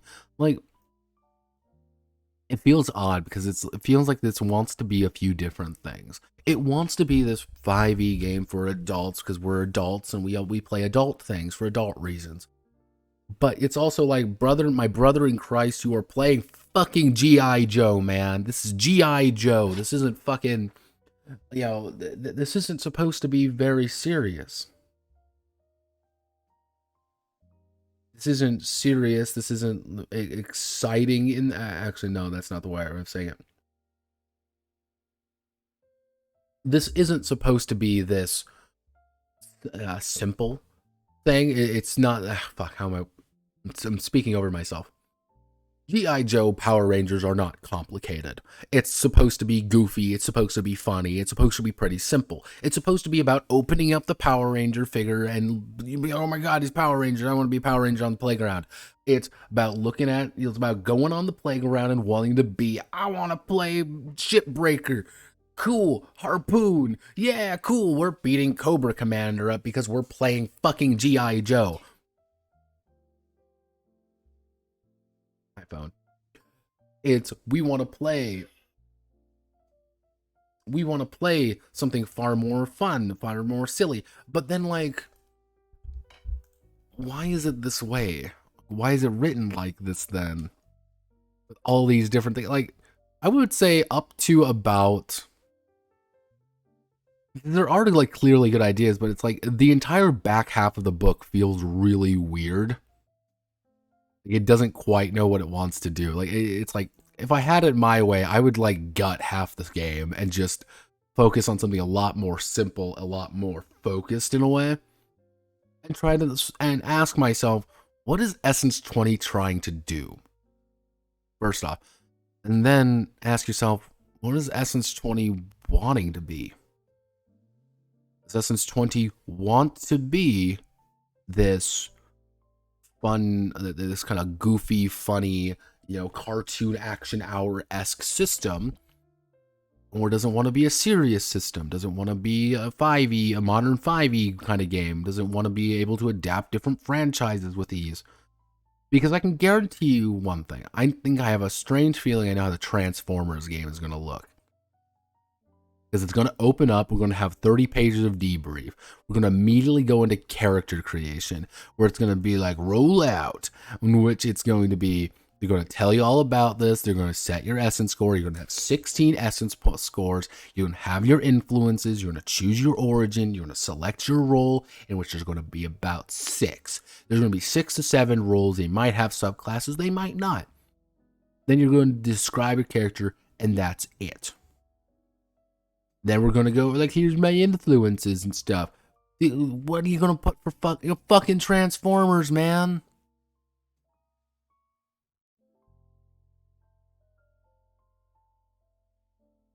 Like, I know exactly how it's going to look, and I'm going to be confused of how they're going to pull it off, because Transformers isn't complicated. This is like it's wanting to make it more complicated without much gain. It's their system and they want to use it to the fullest, just like PBA knockoffs. Like, I understand wanting to use the system to the fullest, but it's like, and I think that kind of goes down to the fact of like, why was Essence20 created? On one hand, if we ask ourselves, Essence20 was created because we want to adapt these franchises, then why doesn't it adapt to the franchises very well?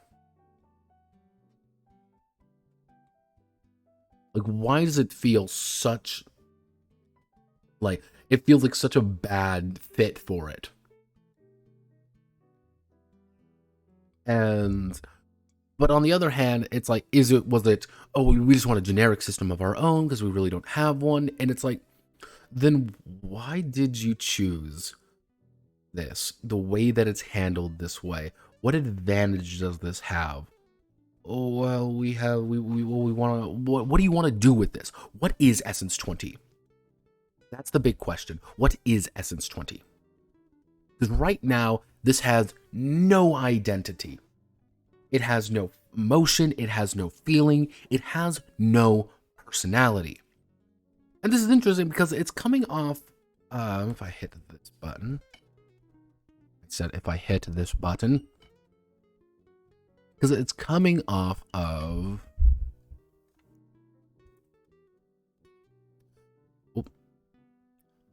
2D20 coming out not too long ago. Yes, the 2D20 SRD came out.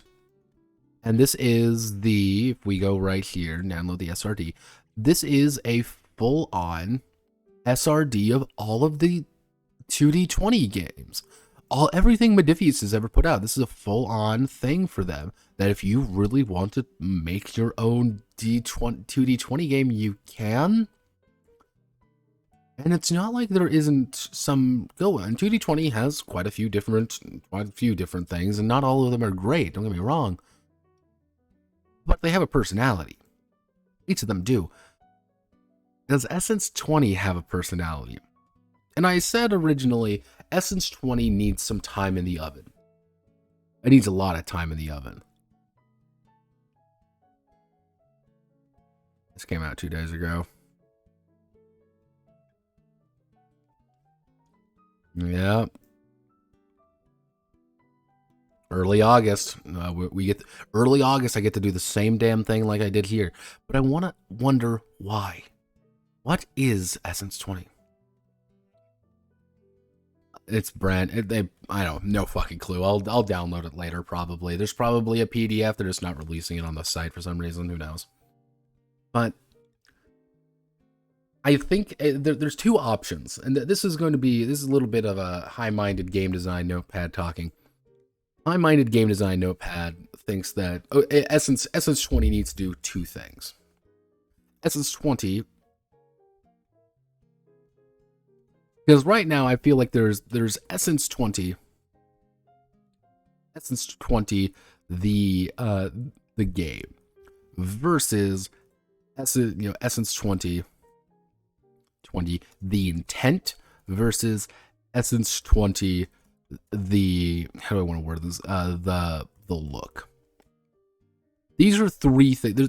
Currently, it's like this weird trilemma because like the game is wanting to say, oh well, here's manage all your stats, manage all of this, double check all of this. Like Essence20 is not a complicated game, but there's enough going on there that it's not rules light. This is not like a roll a d6 and be happy with it. This isn't PBTA or anything like that. Definitely not. This is clearly a D20 game with some effort put into it. Maybe not a lot of not good effort, but effort. And it's like, okay, all right. But why does it feel this way? Because then you have the intent. What's the intent of Essence20? I think this is the big question mark. Because on one hand, if the intent of Essence20 is to be this generic system that can just be molded to anything, it does a terrible fucking job of it. Because Essence20, the two games that I've read for Essence20 fit about as nicely together with what it's actually saying it is, as well as fucking, peanut butter and nails. There's no flow to them. It doesn't feel like a Power Rangers game. It doesn't feel like a fucking G.I Joe game. It feels like a weird generic system with those stretched over it. What are you trying to go for? Like, what are you looking for? Because you get things like GURPS, for example. We'll use GURPS as like another generic system example. GURPS has a very specific intent. That intent is to be a generic, universal role-playing system. You can do anything you want in GURPS, if you really want to. You can make it as complicated, you can make it as simple as possible, but GURPS always says to you, here's a toolbox, here's all the options, have fun. But it doesn't tell you anything else. It knows exactly what it is. It doesn't tell you, well, you gotta play GURPS the right way. Oh, you gotta play GURPS the correct way. It doesn't tell you that. GURPS says, this is what I am. I am a toolbox, and it's up to you. I can provide you all the resources in the world to make sure that your toolbox is the most entertaining. And that's ultimately what GURPS says. That's the intent of GURPS, to be a toolbox with a lot of tools and a lot of nails and a lot of fun stuff all put together, and it hands it to you and says it's done. But then I look at another, generic system, which is, let me go over. What's that other generic system? What's that other generic system I went over before? It was actually kind of interesting because it had a lot of interesting ideas in it.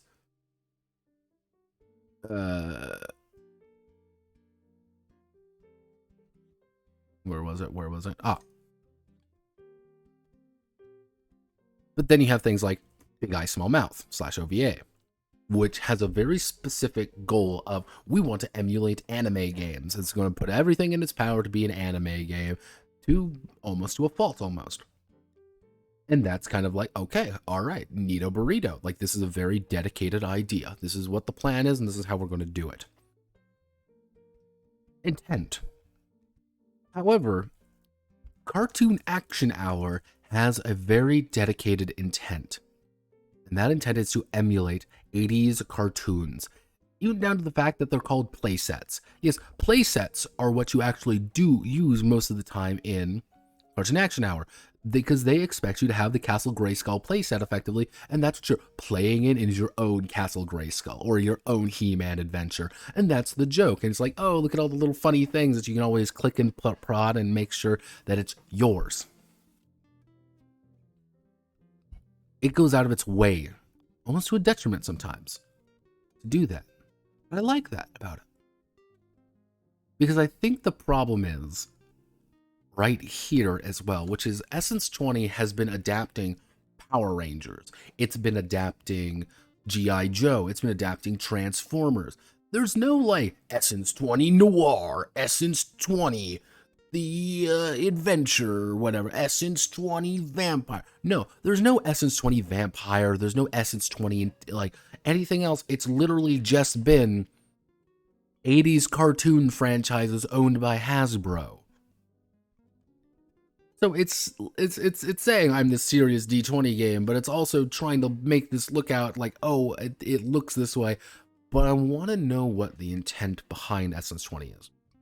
Because you can shift it in one direction or the other. If you want to make it like a real big generic system, tighten everything up. Tighten it up as hard as you can. Because right now it is a little bit loosey-goosey in a lot of aspects, and that, generally speaking, it feels weird. It doesn't feel like it should be a generic system. The essence scores feel really tacked on, and even the defense scores.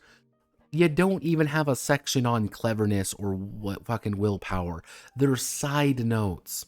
They should feel more important. They should have like a little, even a little dedicated system dedicated to them. But they don't have those. Like, why is animal handling even a fucking skill? Well, just call it handling. And the entire idea is like wrangling things or something like that. It's like, why is animal handling a skill then?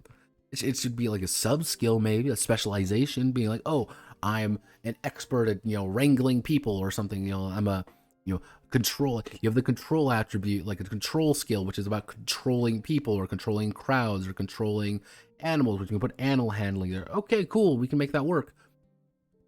But then it's like, then you gotta do that a little bit more hardcore. But if you want to have the look correct, if you want to have the Power Rangers, Transformers, G.I Joe, pull back a lot more.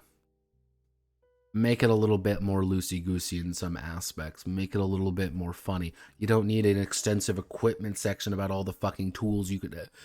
no, because you're playing the Power Rangers, you're playing G.I Joe. Everyone's going to have their one piece of equipment and the special equipment assigned to them. Oh, hey, look, oh no, look, shipbreaker. We're going to the Arctic expedition now. Oh, well, okay, Duke. I'll get my Arctic gear on. Hopefully there's a boat that's capsized by Cobra. Yeah, okay, that's fine. You can have an equipment section dedicated to like, hey, this is like this. And like, hey, you can build out your weapons to make them a little bit funnier. You make them build out. Like, everyone gets like a pre-assigned amount of upgrade tokens or whatever to every piece of equipment, rather than like, oh, you get an AK-47, you must roll above a 10 on a fucking availability check. Unless you're trained in it, but if you're not trained in it, you can't become qualified in it, because if you're qualified, you get it for free. Maybe.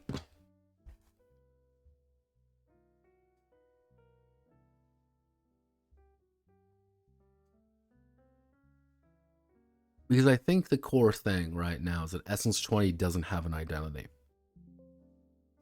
Without that identity, Essence20 will, at this point, be kind of go down in history as the quirky mistake.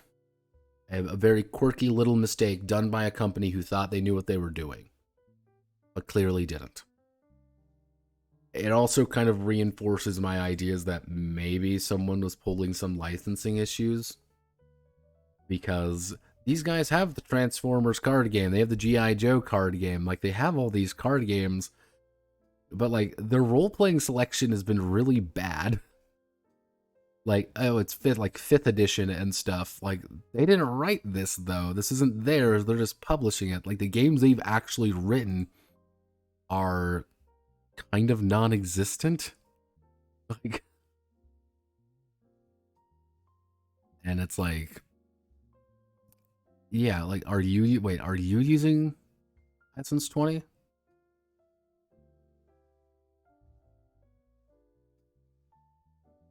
Let's actually, like, let's see. I'm not seeing role-playing game core rule book. I'm gonna permanently taint my fucking. We're now for Q3 release.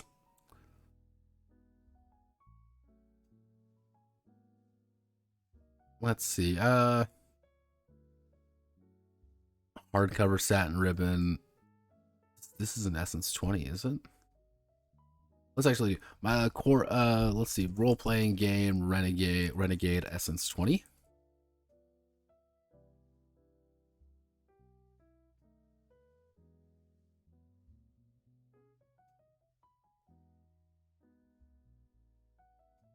We're going to Reddit.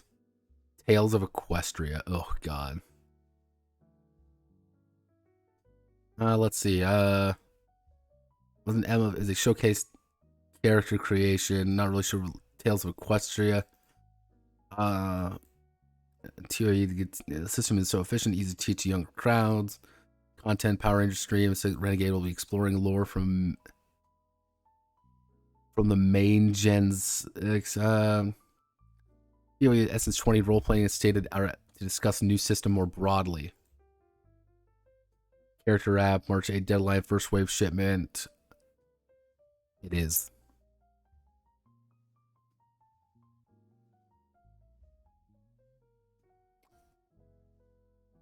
Like, this doesn't help the case at all, man. This doesn't help your fucking case at all, Essence20. What is this? What?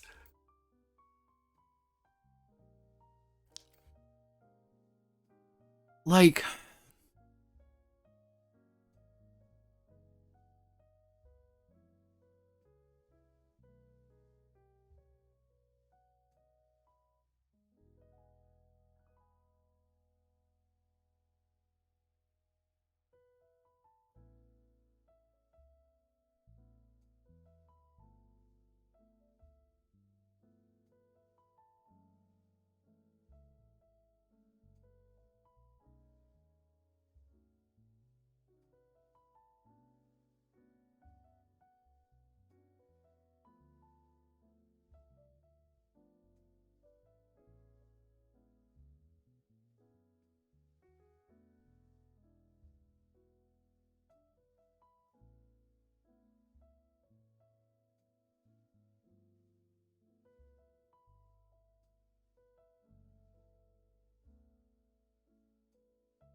yeah, it's like,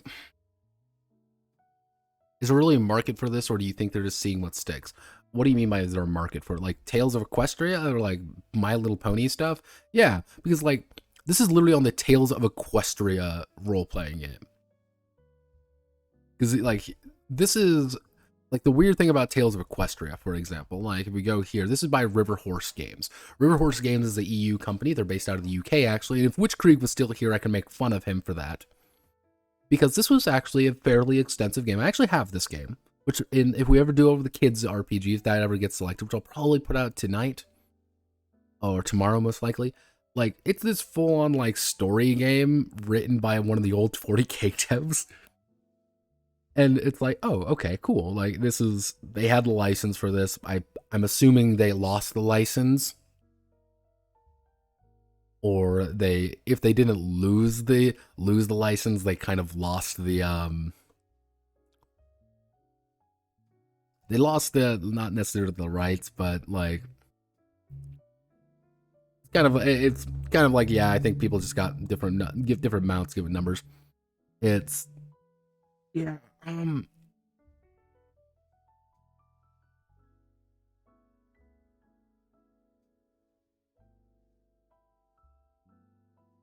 yeah, this is why, like, what is this?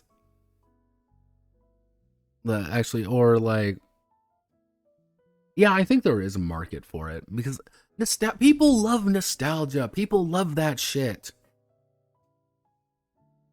People like G.I. Joe. People really like Transformers. People have been hungering for that shit for a while because it really hasn't been. People like Transformers. People like G.I. Joe. People like that kind of stuff because it's stuck around for so long. However, it's also like, my coffee man do this.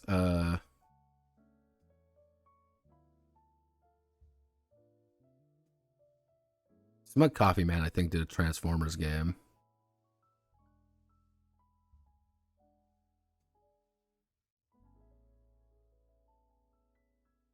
No, he didn't. Someone else did. But like, people have been wanting to do Transformers. People like that. I mean, fuck's sake, it's kind of a universal thing. Like G.I. Joe, I think was like, it has name recognition, and it's like, yeah, it's generic shooty man, but like, if you really look at it, there really hasn't been a big like kind of more funny thing. Because like, I talked up Cartoon Action Hour, but Spectrum Games isn't like what we would call a big company. So you have the brand power, you've got the, you know, it's like, you know, this could be interesting. Like, here's brand power to actually, you know, sell some things, and it was like, all right, cool. But what's the plan? What's the issue here? What's the point of you, Essence20? I'm not being mean. I'm not being. If I wanted to be mean, I'd say your system is generic as fuck, and at worst, it's a fucking money laundering scheme. But I am asking genuinely, what's your goal, Essence20? Is it to be a generic system? Is it to just pump out licensed games? Because right now, you're 0 for 2 for me. I like G.I. Joe more, mind you. I like G.I. Joe a lot more than Power Rangers. Power Rangers was bad. Real bad. And now you're like, I'm thinking like, okay, G.I. Joe's a lot simpler, and they had a lot more options, but it didn't address some of my more core issues with the system. And I'm not looking forward, and I'm looking forward to Transformers because I like Transformers. And I want to know what's going on. I want to know why you are the way you are. So I'm going to call it there for right now. Thank you all for watching. My name is Notepad Add-on, and I will see you all most likely on Monday, which we'll be going over Yick. And we're going to be going over Soul Survivors. That's kind of the plan. So thank you all. Godspeed. Good luck. Hope you have a wonderful rest of your day. I will also probably get the last week's case uploaded today. So if you want to hear my lovely voice even more, that'll be uploaded for your viewing pleasure by tomorrow. So thank you very much. Godspeed. Good luck. I'll catch you all on the flip side.